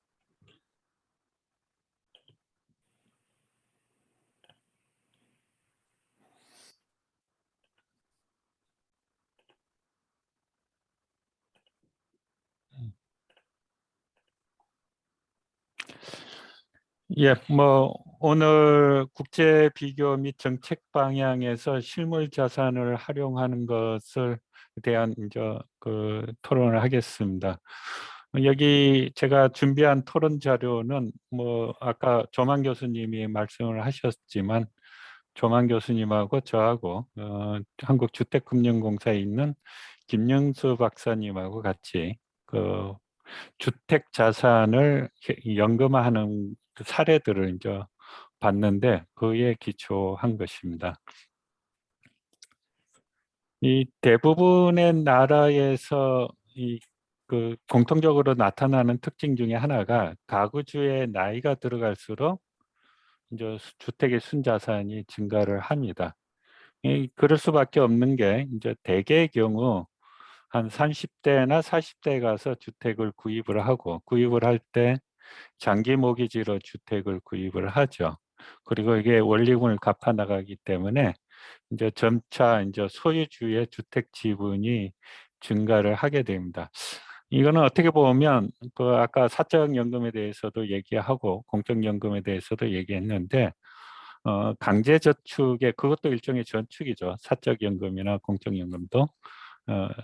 근데 이게 또 주택을 통한 강제적 저축의 일종이라고 할 수가 있습니다. 이게 장기 모기지를 얻어서 주택을 구입하게 되면 원금과 이자를 갚아 나가야 되기 때문에 안 갚으면 파산이죠. 그러니까 점점 자기의 지분이 이제 늘어나게 되겠습니다. 이제 문제는 이제 60대 되면 이제 그 은퇴를 하게 되고 소득이 없게 되는데 그때 비로소 자기의 주택의 지분이 극대화되고 반대로 이제 소득은 없는 상태입니다. 그래서 공적 사적연금이 충분하다면 이거를 뒷받침할 수가 있는데 그렇지 못하다면 이제 반대로 금융자산이 아닌 실물자산을 연금화하는 전략에 대해서 이제 생각해 봐야 될 겁니다. 그런데 우리나라만 그런 게 아니고 여러 국가에서 공적 사적 연금을 보완하기 위해서 주택을 현금화, 유동화, 뭐 연금화 이런 전략에 대해서 고민을 하고 있는데, 그래서 일부 국가에서는 이를 제4의 연금이다, 4층이다, 뭐 이렇게 얘기를 하고 있습니다. 아까 대다수의 국가가 상계층, 물론 이제 상계층을 사계층으로 구분하기도 합니다만은 1층은 기초연금, 2층은 공적 연금 또는 이제 강제적인 사적연금, 그 다음에 3층은 자발적인 사적연금으로 구성되어 있는데, 여기에 한 계층을 더 쌓자라는 게 이제 주택을 현금화 또는 유동화하고자 하는 전략을 세우는 국가들의 생각인 것 같습니다. 이것이 뭐 일부 국가들만의 얘기는 아니고 대개 이제 공적 사적연금이 중간 정도 가는데 이거를 커버하기 위해서 하는데, 최근에는 싱가포르처럼 공적 연금이 상당히 발달되어 있는데도 이 주택의 연금화를 추진을 하고 있습니다. 이제 가장 쉬운 방법은 주택을 매각하고 해당 자금으로 연금을 받는 건데, 그러면 이제 일단은 이사를 해야 되죠. 그 다음에 자가에서 임차로 옮겨야 되는데, 이래 되면 노령 가구의 주거가 불안정하게 되겠죠. 그래서 전제 조건은 에이징 인 플레이스, 자기 집에서 노후를 보내면서 주택으로부터 현금화를 하는 전략이 이제 중요하다 하겠습니다. 그래서 각국에서 발견된 주택의 이 현금화 전략을 보니까 대개 이제 모기지 타입이 있고, 그 다음에 에코티를 매각하는 방법이 있습니다. 그래서 이 모기지 타입을 램이라고 이제 불렀고요. 그 다음에 지분 매각 방식을 허라고 이제 불렀는데, 여기에도 정부가 이제 들어와서 보증을 해주는 타입이 있고, 그 다음에 시장 자율에 의하는 타입이 있는데 각국에서 다양하게 나타나고 있습니다. 홈 에쿼티를 이제 매각하는 경우에도 정부가 개입하는 경우가 있고, 시장에서 자율적으로 하는 게 있습니다. 몇 가지 각각의 타입별로 특이한 사례들을 말씀드리면, 모기지 타입의 경우에는 홍콩에서는 주택을 담보로 연금 대출을 해주는데, 거기다 플러스 생명보험금까지 담보로 받아요. 사망 시 사망보험금을 받을 수 있는 보험증서가 있으면 이걸 담보로 해갖고 추가 연금을 지급을 합니다. 영국의 경우에는 민간 보험회사가 이 램을 제공하고 있는데, 그러다 보니까 소유자의 니즈에 맞는 다양한 이제 상품 제공이 가능합니다. 뉴질랜드는 이 램에서 주택 지분 중 일부가 반드시 남도록 설계를 해갖고 연금 대출을 해주는데, 이거는 그 자산의 일부를 그러니까 승계시켜주는, 그러니까 그러니까 상속을 시켜주고자 하는 니즈를 어느 정도 이제 반영을 한 겁니다. 지분 매각 방식도 한 2가지 방식이 있는데, 이제 미래의 주택 지분을 매각하는 방법이에요. 싱가포르는 잘 알겠지만 토지는 국가 소유입니다. 그래서 국가로부터 99년간 토지를 임차를 해갖고 주택을 지어서 이제 분양을 하는데, 그래서 이 주택 소유자가 현재 여기에 있다라고 그러면 이 사람의 사망 예상 시점이 있고 토지 임대가 끝나는 시점이 있어요. 요까지의 현금 흐름을 현재 가치로 환산해서 이제 매각을 하는 겁니다. 그 매각을 즉시 연금을 해갖고 연금으로 바꾸는 게 되겠습니다. 물론 이게 예를 들어 현재 가치로 한 개 100이다라고 한다면 100 다 하지는 않고 뭐 예를 들어 50만 할 수도 있습니다. 그러면 50은 나중에 피상속인이 이제 받아가는 거죠. 호주의 홈 리버전 스킴도 비슷한데, 요거는 대신 토지가 임대부가 아니고 영속적으로 토지 소유권이 있기 때문에 이제 이 사망 예상 시점에 가격이 나올 거예요. 주택 가격이 나오면 이거를 현재 가치화해서 여기서 매각을 하는 겁니다. 그리고 사망하고 나서 이제 소유권이 넘어가는, 이런 구조인데 여기도 마찬가지 100이라면 100을 다 매각하는 게 아니고 한 50만 매각할 수도 있고 그렇습니다. 이렇게 되면 에이징 인플레이스가 가능합니다. 또 하나는 현재의 주택 가격의 일부를 지분을 매각하는 방법인데 셀앤리스백이라고 할 수가 있어요.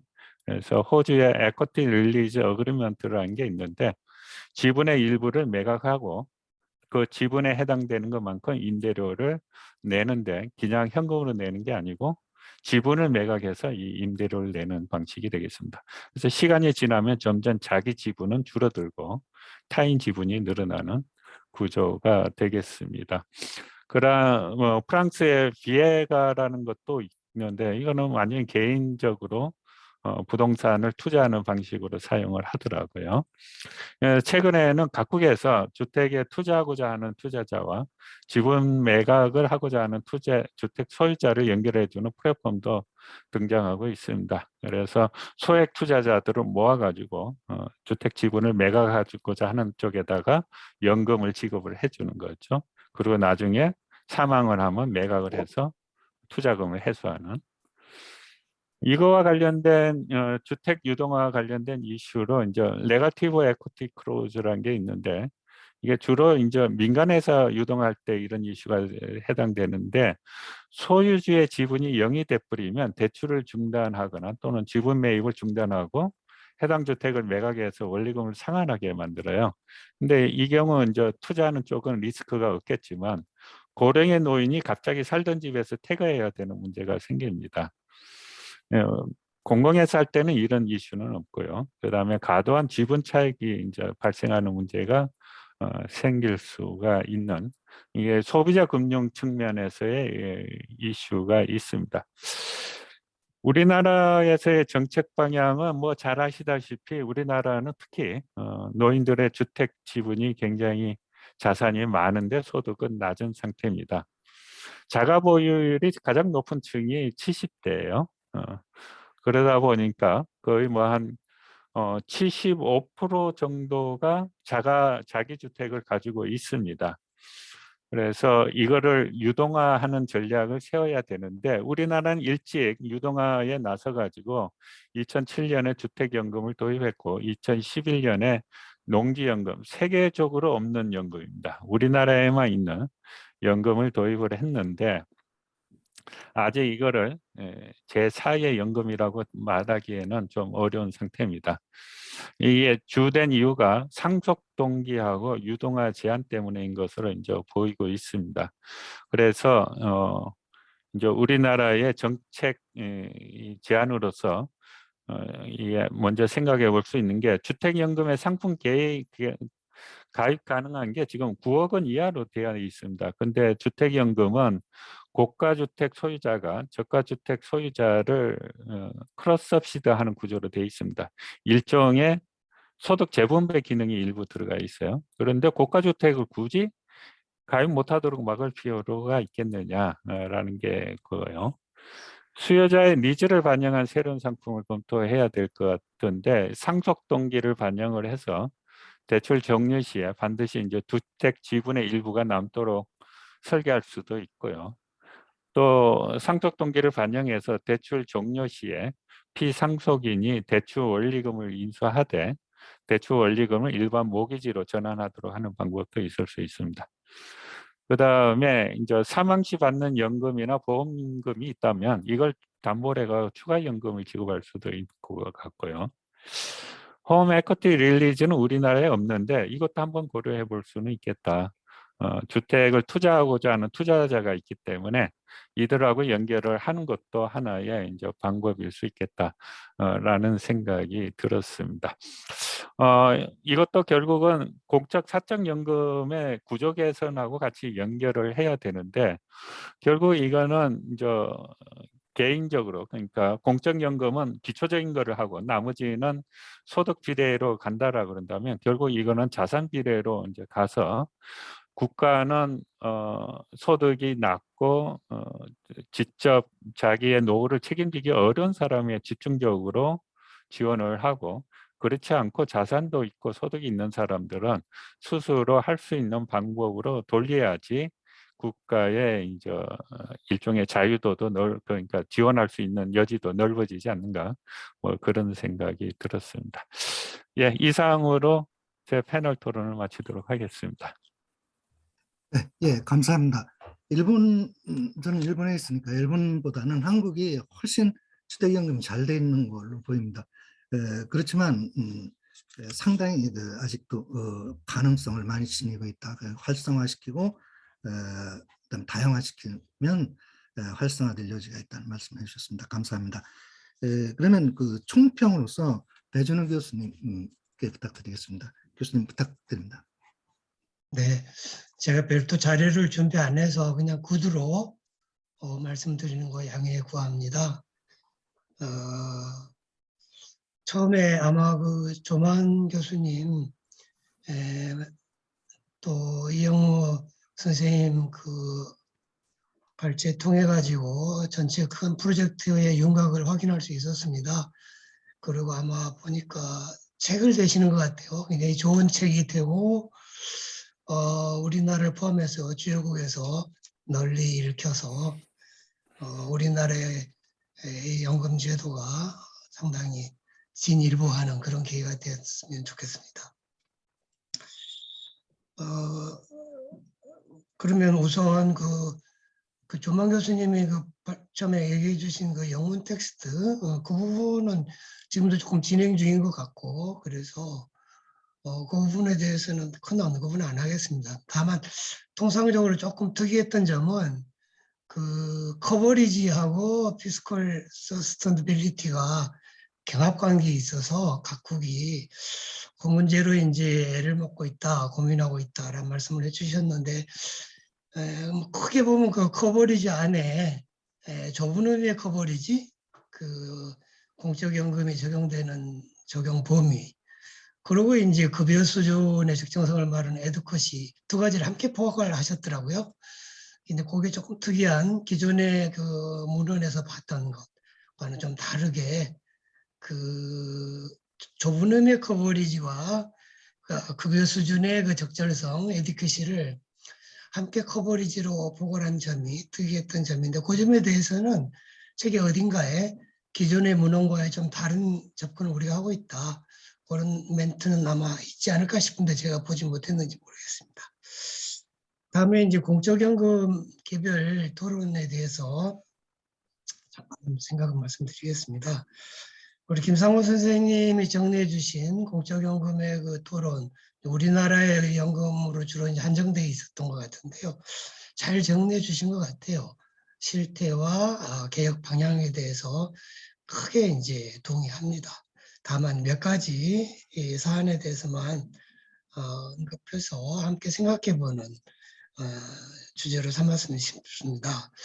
그 기초연금이 현재 70% 정도한테 지급이 되는데 그걸 30, 40%로 줄이고 이제 급여 수준을 좀 두텁게 해서 노후빈곤층, 노후빈곤을 해소에 실질적으로 기여하도록 해보자. 좋은 제안 같습니다. 그러면서 현재 기초연금의 이제 그 개혁의 필요성과 관련해서 현행 상태 그대로 놔두면 2050년에 GDP 대비 3%, 2060년에 3.4%까지 올라가서 지금의 2배 반, 3배 가까이 올라가니까 재정적으로 지속 가능하겠느냐라고 말씀하셨는데 그 지속 가능하지 않다는 것에 대한 근거가 그 짧은 발표라서 그런지 어디서 찾아볼 수 있을까 그런 생각은 들었습니다. 왜냐하면 GDP 대비 2050년, 60년 가면 아마 노인 인구가 전체 인구의 한 30% 전후가 되지 않을까 싶어요.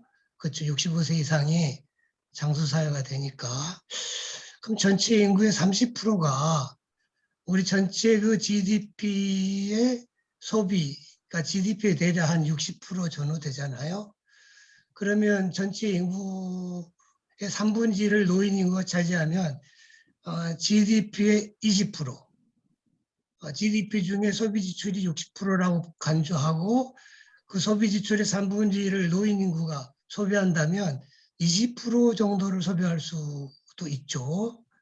노인 인구가 특별히 청장년 또는 유소년 인구에 비해서 소비 지출이 줄여야 될 이유는 없을 것 같습니다. 그래 보면은 노인이 전체 인구의 3분의 1을 차지하는 노인 인구가 GDP의 20%를 소비한다. 뭐 20% 소비가 다 연금으로 충당될 필요는 없겠죠. 자기 뭐 아까 여기서 나온 뭐 주택의 일부를 뭐 활용해서 소득을 얻을 수도 있고 자신의 저축인 금융소득을 쓸 수도 있고 하지만 선진국의 경우에 노후소득의 7할 8할이 연금소득에서 얻어진다고 알려져 있죠. 공사연금 포함해서. 그럴 경우에 공사연금의 그 20%의 소비의 70%라면 14%, 그지 15%는 노인층이 써도 된다고 보는 거죠. 그중에 3%가 기초연금이 지급된다고 할 경우에 그게 어떻게 지속 불가능하다고 말할 수 있을까요? 나머지 12, 3%를 뭐 국민연금, 공무원연금 이런 게 하고 나머지 3, 4%는 기초연금으로도 조달 가능하지 않을까요? 저는 그런 생각이 들어서 김성원 선생님이 GDP의 3%에 근접하니까 기초연금은 지속 불가능하니까 손을 봐야 된다는 데에서는 지금 투여지가 있지 않을까 그런 생각이 들었습니다. 그리고 그 향후 개편 방안과 관련해 가지고 기존의 국민연금을 소득 비례연금으로 바꾸고 기초연금은 MIG 최저소득보장제도로 바꾸자. 기본적으로 찬성합니다. 스웨덴에서 제정이 됐고 일본에서도 과거 민주당 정부가 제안했던 그 공적연금 개편 방안이기도 한데요. 우리나라의 경우에 그냥 저 MIG 도입에 대해서는 찬성합니다. 기초연금을 그쪽으로 바꾸자는 데 대해서는. 그러나 국민연금을 소득비례연금으로 바꾸자. 균등 부분은 없애버리자. 그래서 그 전에 균등 부분을 놔둔 국민연금을 그대로 놔두고 MIG를 도입하는 것은 불가능한 것일까? 왜냐하면 재분배 측면에서는 현행 국민연금 제도를 유지하는 것이 소득비례연금 제도로 바꾸는 것보다는 낫잖아요. 물론 김성환 선생님 말씀 맞다나 가입자의 그 지지를 얻으려면 국민연금 가입자의 반발을 해소하는 한 가지 방안이 현행 균등 부분을 없애서 소득비례연금으로 바꾸자는 데 대해서는 동의를 합니다만 공적연금의 가장 중요한 특징 중에 하나가 재분배인데 재분배 기능을 없앤 소득비례연금으로 바꾸고 재분배는 이 최저소득보장제도로 하자 하는 것에 대해서는 물론 그 국민연금을 소득비례연금으로 바꾸는 과정에서의 이제 정치적 갈등도 마찰도 고려해야 되고 그런 점에서 꼭 소득비례연금 플러스 MIG 형태가 깔끔하긴 합니다만은 우리나라의 그 약한 소득재분배 제도의 현황을 생각할 때 국민연금의 균등 부분 제도를 꼭 없애야만 될까 그런 생각이 들었습니다. 그 다음에 이제 사적연금 부분에서는 우리 강성호 선생님 말씀하신 그 내용 거의 동의합니다. 그렇죠? 사적연금 동의하는데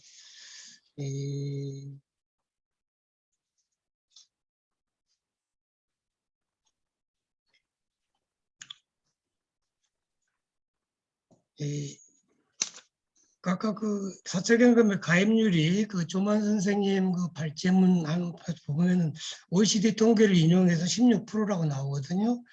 근데 이제 우리 강성호 선생님 발제문에 보면은 퇴직연금이 27.2%, 개인연금이 연금저축으로 해서 11.7%. 아마 이게 이제 가중돼서 그리 됐나 이런 생각이 들긴 합니다.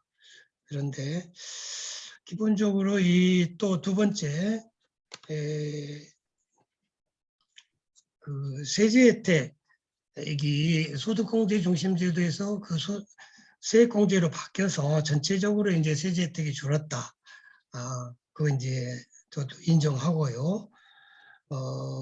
그런데 이 사적연금에 대해서는 우리 강성호 선생님 발제문에는 언급이 안 돼 있었습니다만 사적연금이 왜 이렇게까지 우리나라에서 소득 보장 효과가 약한 제도로 바뀌었는가에 대한 그 백그라운드에 대한 접근이 없었던 게 조금 아쉬운 것 같아요. 그냥 현황만 설명하고 이렇게 지금 그냥 허술한 상태로 있다. 연금화되지 못하고 일시금 중심으로 운영되고 있다라고 그치는데 우리나라의 그 사적연금이 이 정도로까지 피폐해진 데는 저는 정책 당국의 무관심 내지는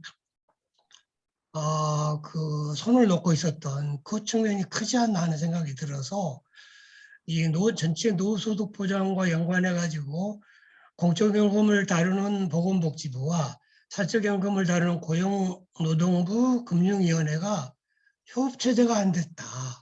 협업체제가 그동안 제대로 이루어지지 않았다는 문제. 시도는 했지만 안 됐잖아요.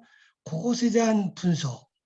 그리고 사적연금 제도를 다루는 금융위원회와 고용노동부 간에도 협조가 안 돼서 사실상 이 우리나라의 사적연금 제도는 노소득 보장 효과가 거의 없는 게 아닌가. 세제 혜택을 이제 얻으려면 기획재정부 협조를 얻어야 되는데 기획재정부도 손 놓고 있었다 이거죠. 그래서 사적연금을 우리가 벤치마킹하는 영국, 미국 정도 또는 일본 수준으로라도 끌어올리려면 정책 당국의 대우각성이 있어야 되는 게 아닌가. 그렇죠. 그리고 이 국민연금하고 달라서 이 사적연금의 가입자들의 목소리가 정책 당국에 반영이 안 돼요.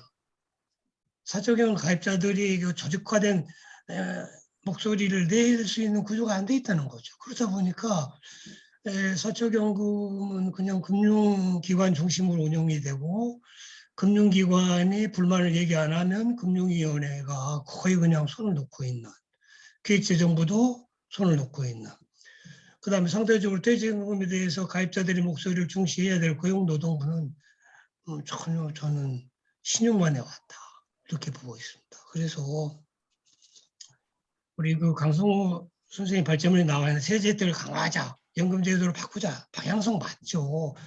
그렇게 하려면 당국이 금융위원회가 고용노동부가 기재부하고 협의를 해가지고 세제 혜택을 끌어내야 될 거 아닙니까?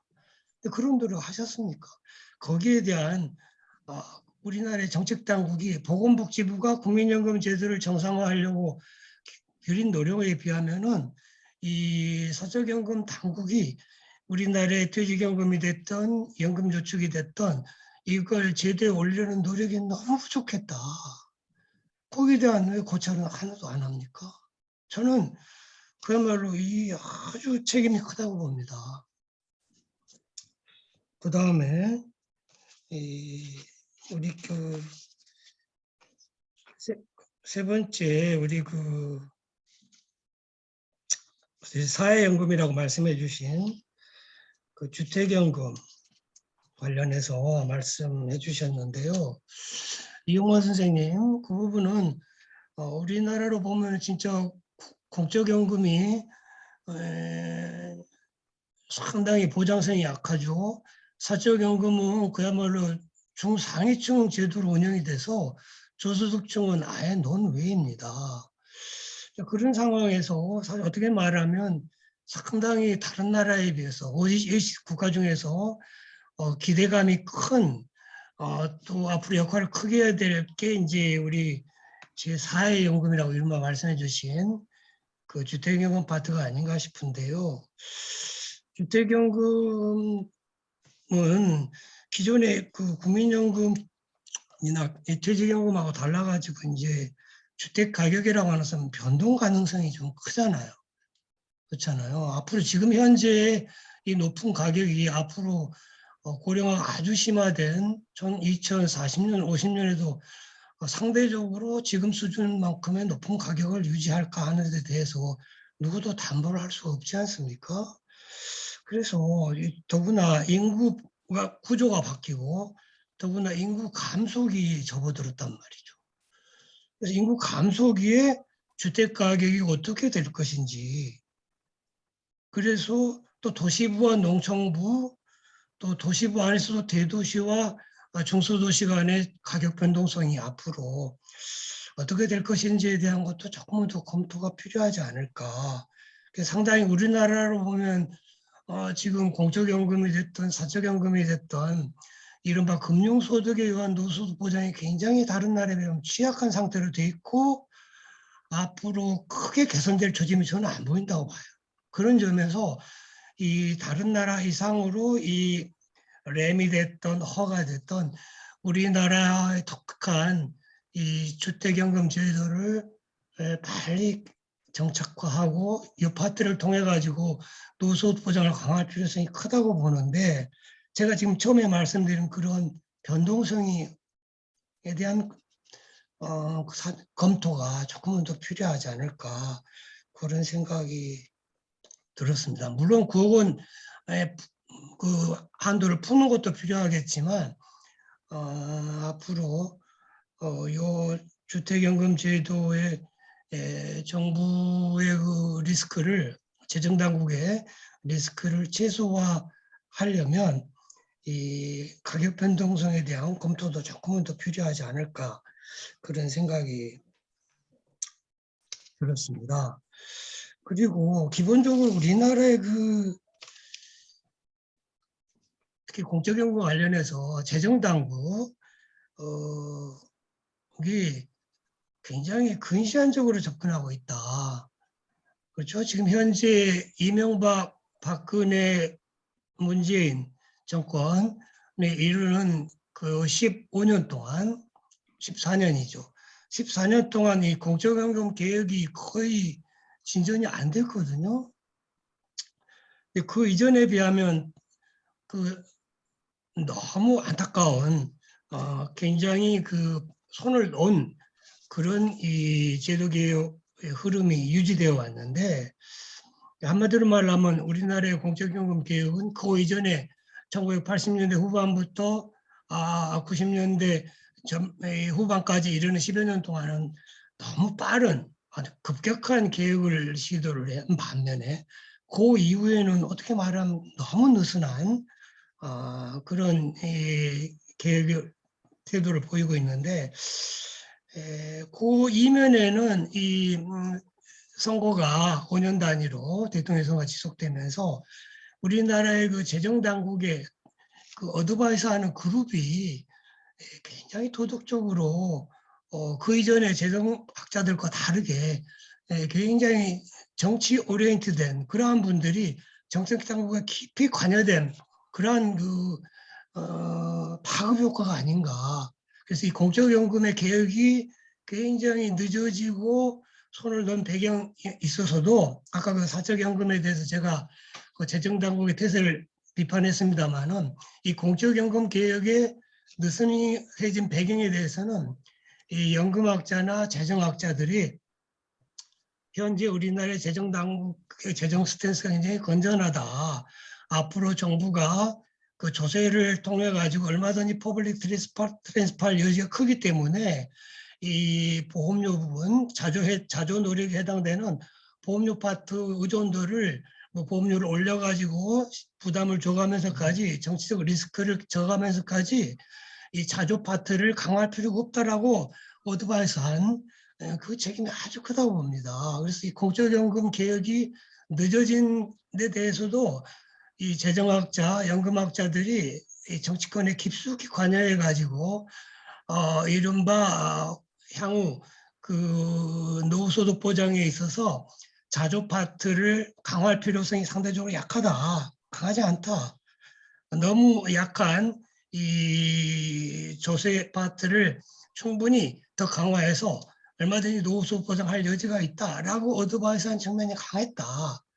이런 데 대해서도 함께 접근할 필요성이 있지 않나 그런 생각이 듭니다. 꼭 보험료, 사실 보험료 올린다는 얘기는 우리 김상원 선생님이 아까 얘기했던 그 퍼블릭 트랜스퍼 축과 그 다음에 노후 그 취업소득의 그 축이 있지 않습니까?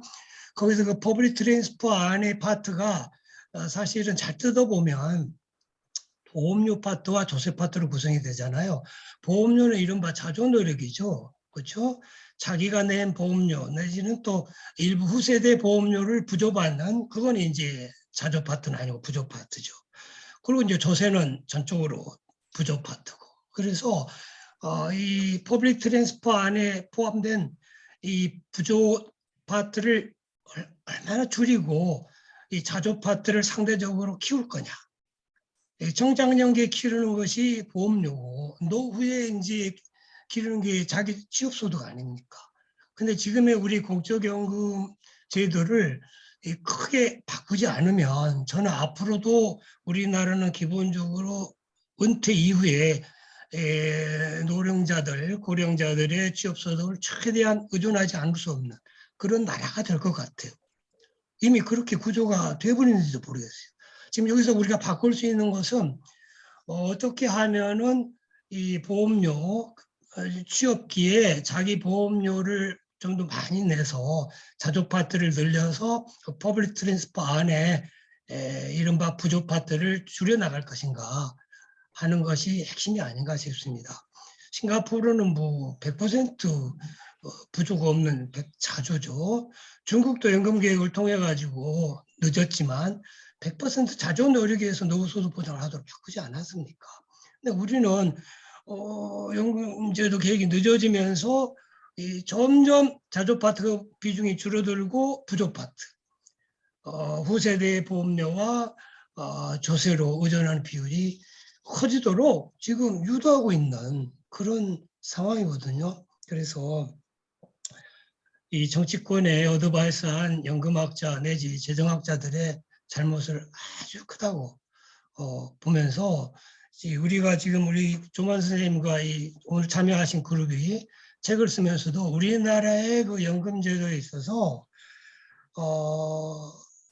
초반에 비교적 일본을 벤치마킹해서 잘 나오던 이 국민연금 제도가 어찌하여 이렇게 일본과 다른 길로 가게 됐는가에 관해서 사실 일본보다 훨씬 건전했던 이 재정 파트, 우리나라의 국가재정 파트가 건전했는데 그 재정 파트를 노후소득 보장대 이용할 수 있다는 데 착안한 연금학자 내지 재정학자들의 그동안의 꼬드김이라고 할까요? 그것이 지난 15년간 지속적으로 이루어졌다. 그것이 연금계획을 15년 동안 미루게 했고 우리나라의 장기적인 재정구조 불안으로도 유도되고 우리나라 연금제도 노후소득 보장제도를 상대적으로 허술하게 만드는 자조 파트의 의존도를 낮추고 부조 파트, 후세대의 보험료와 조세에 의존하도록 만드는 그러한 제도 운영의 큰 방향을 그렇게 만들 과정에 우리 학자 내지들이 그 어드바이서들의 책임이 굉장히 크다. 그런 얘기를 지적하고 싶습니다. 감사합니다. 한 1, 2분 정도로 정리해 주실 수 있을까요? 시간이 좀 많이 갑니다. 근데 뭐 저는 거의 다 얘기를 했고요. 그래서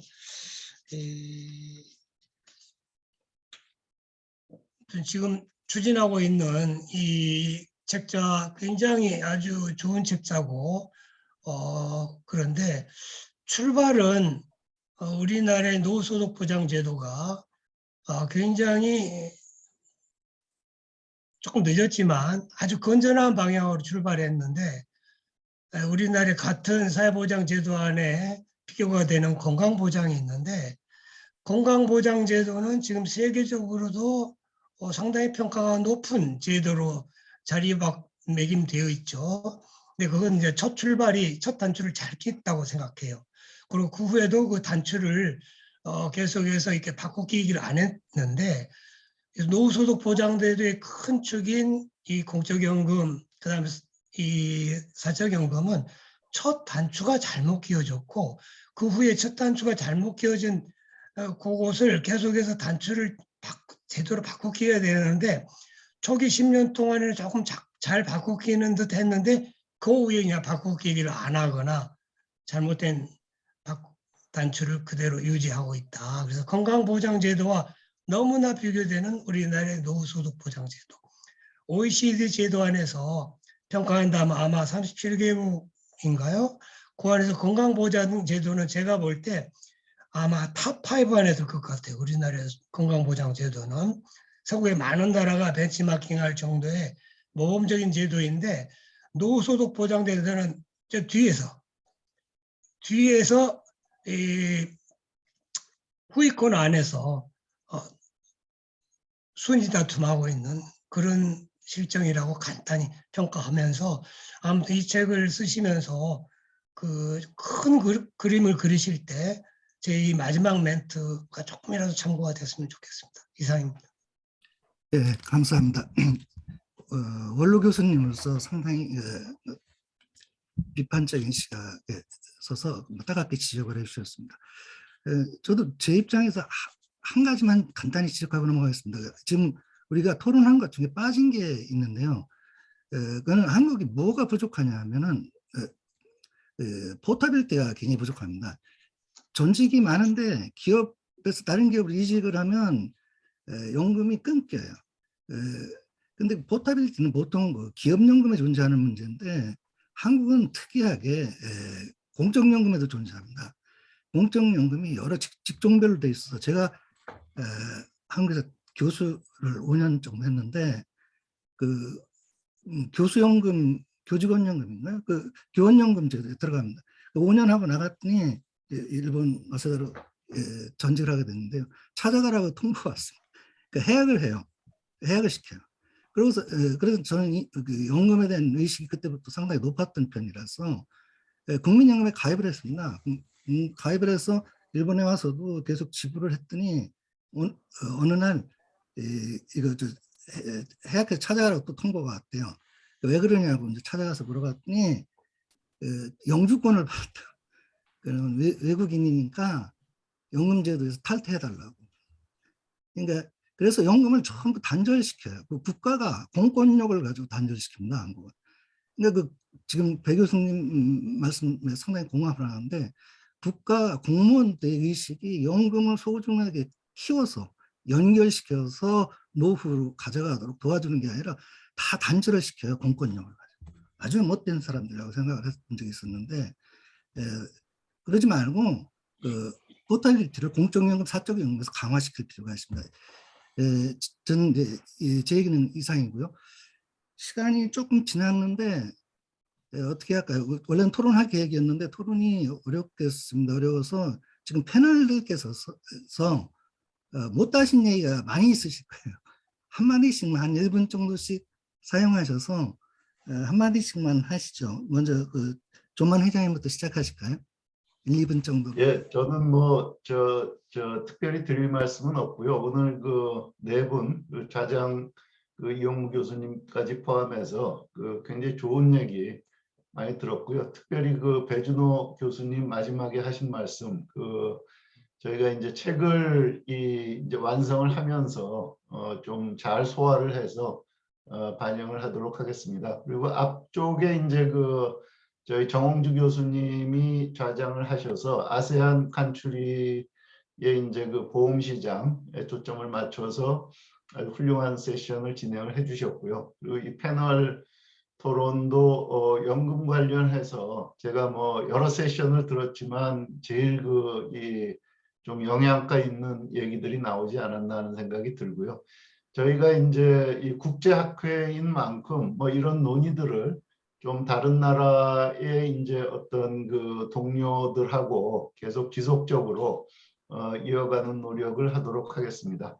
저는 이 폐회사도 같이 한 걸로 그렇게 치시고 딴 분들 말씀을 해주시면 감사하겠습니다. 예, 감사합니다. 김상훈 교수님 말씀해 주시죠. 예, 제가 부족한 부분은 우리 배 교수님이 아주 비판적인 관점에서 많이 보완을 해주신 것 같고요. 배 교수님이 지적하신 이 두 가지 상황에 대해서 그냥 간단하게 제 생각을 좀 추가로 말씀을 드리면은, 기초연금의 문제점은 저는 빈곤율 개선 효과가 낮다는 거하고, 그다음에 재정적 지속 가능성이 좀 어렵지 않을까 했는데, 배 교수님이 재정적 지속 가능성을 좀 다른 관점에서 보면 문제가 없을 수가 있다. 왜냐하면 노인인구 비율이 굉장히 높기 때문에 수용 가능하다는 그런 의견을 충분히 수용할 수 있는 내용이라고 생각을 합니다. 다만 제가 보는 것은 이런 관점에서 좀 문제가 될 수도 있다고 그렇게 봤다는 겁니다. 지금 우리가 GDP가 한 2,000조 되고 우리 그 정부 예산이 600조니까 한 3분의 1 정도를 쓰고 있는데 그 600조의 그 우리 이 기초연금 예산이 20조면 30분의 1을 쓰고 있는 거거든요. 30분의 1을 지금 기초연금 쓰고 있는데 나중에 한 2060년 정도 되면은 GDP에서 한 3에서 3.5% 정도를 쓰게 되거든요. 그러면은 그 지금 20조에 2,000조에 20조니까 한 100분의 1 정도를 지금 그러니까 한 1% 정도를 쓰고 있는 건데 향후에는 한 3.5% 정도까지 쓰게 될 경우에는 정부 예산에서 이게 상당히 그 비중이 커지기 때문에 배 교수님 말씀하신 것처럼 노인 인구가 충분히 몇 배로 늘기 때문에 문제가 없다 그렇게 볼 수도 있고 저는 그럼에도 불구하고 지금에 비해서 이게 예산에서 차지하는 비중이 한 3.5배 정도 늘어나기 때문에 이게 피스컬 서스테이빌리티 측면에서 좀 문제가 있을 수 있지 않을까 하는 그런 차원에서 조금 관점이 다르지 않나 그렇게 좀 설명을 드리고요. 두 번째 배 교수님 기초연금을 이 최저소득 보장으로 도입하는 것에 찬성을 하지만은 공적연금의 가장 중요한 부분인 소득세 분배 제도를 갖다가 폐지하는 것은 좀 문제가 있지 않은가.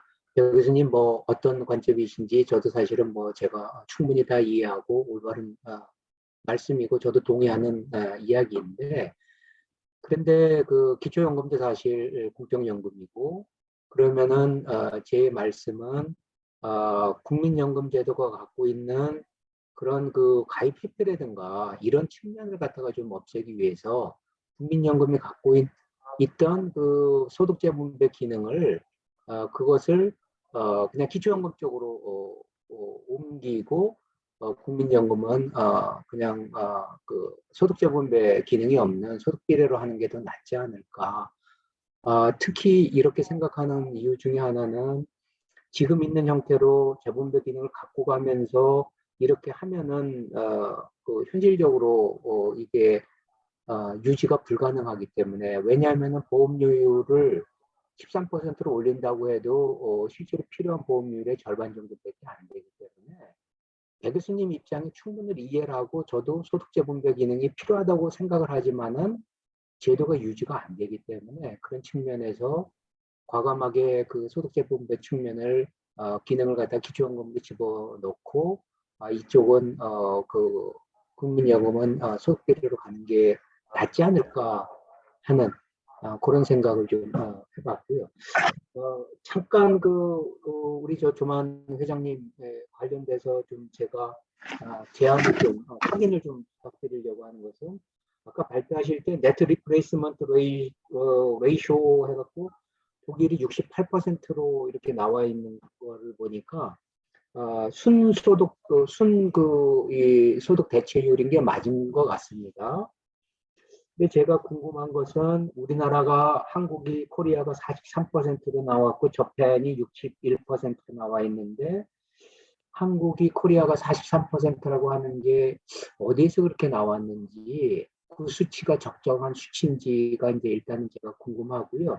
또 하나는 거기에서 일본이 61%라고 하는 것은 제가 보기에 국민연금과 일본에서 하는 그 일본 말로의 국민연금 플러스 후생연금일 것 같아요. 퍼센트를 보면은 거기서 국민연금이라고 하는 것은 우리나라의 기초연금이거든요.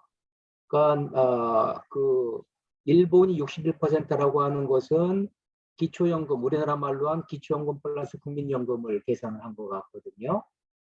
그랬을 경우에 우리나라의 경우에는 그러면은 동일하게 비교 대상 43% 되는 게 우리나라 말로 기초연금 플러스 국민연금인지 그걸 좀 확인을 좀 해보시면 어떨까. 왜냐하면 이 소스 같은 게 보면요. 사실 국제기구에서 나온 것도 보면은 이게 한 곳에서 비교를 해놨는데 안으로 들어가 보면은 다른 기준으로 해갖고 틀린 것을 제가 여러 번 확인을 했습니다. 그래서 요것은 좀 회장님이 좀 자세하게 그 소스까지 들어가서 맞는지 한번 확인을 해보시면은 더 좋지 않을까 해서 제안을 드립니다. 이상입니다. 예, 잘 알겠습니다. 그 부분은 저희가 체크를 하겠고요. 원래 데이터는 OECD에서 나왔는데 OECD도 뭐 여러 해 또 다른 데이터들이 나오고 그래서 확인을 해보도록 하겠습니다. 예, 고맙습니다. 예, 다음에 강성호 박사님 부탁드립니다. 예, 배준호 교수님 총평 잘 들었습니다. 그 중에서 뭐 그냥 팩트 관련해서 아까 여쭤본 거 가입률 관련된 거 OECD의 그 일반적인 기준은 국제기구이기 때문에 생산 가능 인구 기준으로 해가지고 가입률 계산합니다. 그래서 20%가 나오고요. 우리나라에서 그로 이제 퇴임연금 가입률 이야기할 때 상시 근로자 기준으로 해가지고 한 1,100만이 베이스가 됩니다. 그래서 가입률을 하니까 우리가 좀 제가 발표한 내용의 기준에서는 분모인 베이스가 다르기 때문에 그렇다라고 말씀을 드리겠습니다. 다른 부분들에 대해서는 뭐 사적연금이 그동안 어떤 왜 이렇게 뭐랄까 활성화 안 되고 한 20, 상당히 오랫동안 2005년부터 시작됨에도 불구하고 안 되느냐, 뭐 어떻게 보면 진짜 그 제도 설계의 어떤 문제도 있고 정책 당국의 어떤 느슨했던 부분, 그리고 시장에 뭐를 해야 될지 뭐 이런 부분들이 굉장히 좀 복합돼서 나타나는 안타까움이 있다라는 생각이 좀 듭니다. 그래서 저도 이제 공적에서 사적으로 지금 넘어와 있는 어떤 상황에서 연구를 해봤는데, 이게 시장의 어떤 상황을 고려하지 않을 수 없는 그런 상황에서 사적연금, 퇴임연금이 노후보장 기능을 좀 강제화를 지금보다 확실하게 하지 않는 그 전제하에서는 시장에 맡겨놔서는 노후보장을 이루어내기는 좀 어려운 어떤 그런 상황이 아닌가 하는 생각을 해보고 있습니다. 계속적으로 한번 검토해 보도록 하겠습니다. 감사합니다. 예, 고맙습니다. 다음으로 이용만 교수님 부탁드리겠습니다. 예, 뭐 저도 간단히 말씀드리겠습니다. 배준호 교수님 말씀해 주신 거 뭐 다 옳은 말씀이시고, 학자들도 뭐 주택 가격에 대한 리스크에 대해서 계속 얘기를 하고 있습니다. 근데 일단 상품 설계 속에 이제 주택 가격하고 그다음에 이제 기대 여명 그리고 금리에 대한 예측치가 들어가 있는데 매년 이걸 조정하고 있습니다. 조정하면서 프라이싱에 반영을 하고 있는데, 그럼에도 불구하고 말씀하신 대로 20년 뒤, 30년 뒤 우리나라 인구 감소한다는데 과연 유지 가능할까? 뭐 이런 리스크들은 학자들도 계속하고 있습니다. 어쨌든 주택금융공사에서도 주택 가격에 대한 이제 조정은 매년 하고 있다는 걸 말씀드립니다. 예, 이상입니다. 예, 감사합니다. 배 교수님 마지막으로 한 말씀 부탁드립니다.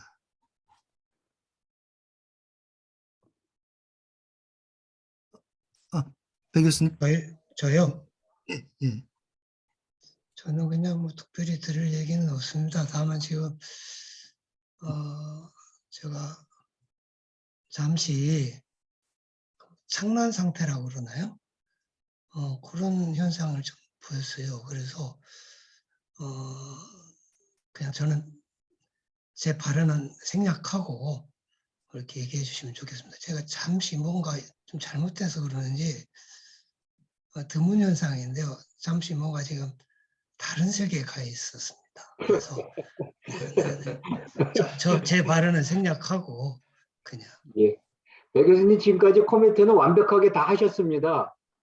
그런 거요? 코멘트 하신 거는 뭐 완벽하게 다 하셨습니다. 그러니까 오늘 학회 진행하는 데는 아무 문제가 없으셨습니다. 아주 뭐 좋은 예. 코멘트 아주 잘해 주셨어요. 네네. 감사합니다. 예. 고맙습니다. 그러면 뭐 시간이 좀 30분 정도 예정보다 지났습니다만, 원래는 하루 정도는 잡아서 밥 먹어가면서 진행해야 될 내용인데 상당히 밀도 있게 요점만 잘 정리해 주셨습니다. 예, 고맙습니다. 이것으로서 오늘 공동학술대회를 마치도록 하겠습니다. 감사합니다. 감사합니다. 정규 교수님 혹시 뭐 하실 말씀 예, 없으세요? 수고하셨습니다. 정 교수님 어디 계세요? 정 교수님 계시면 예, 안 계십니다. 안 계시는 모양이네요.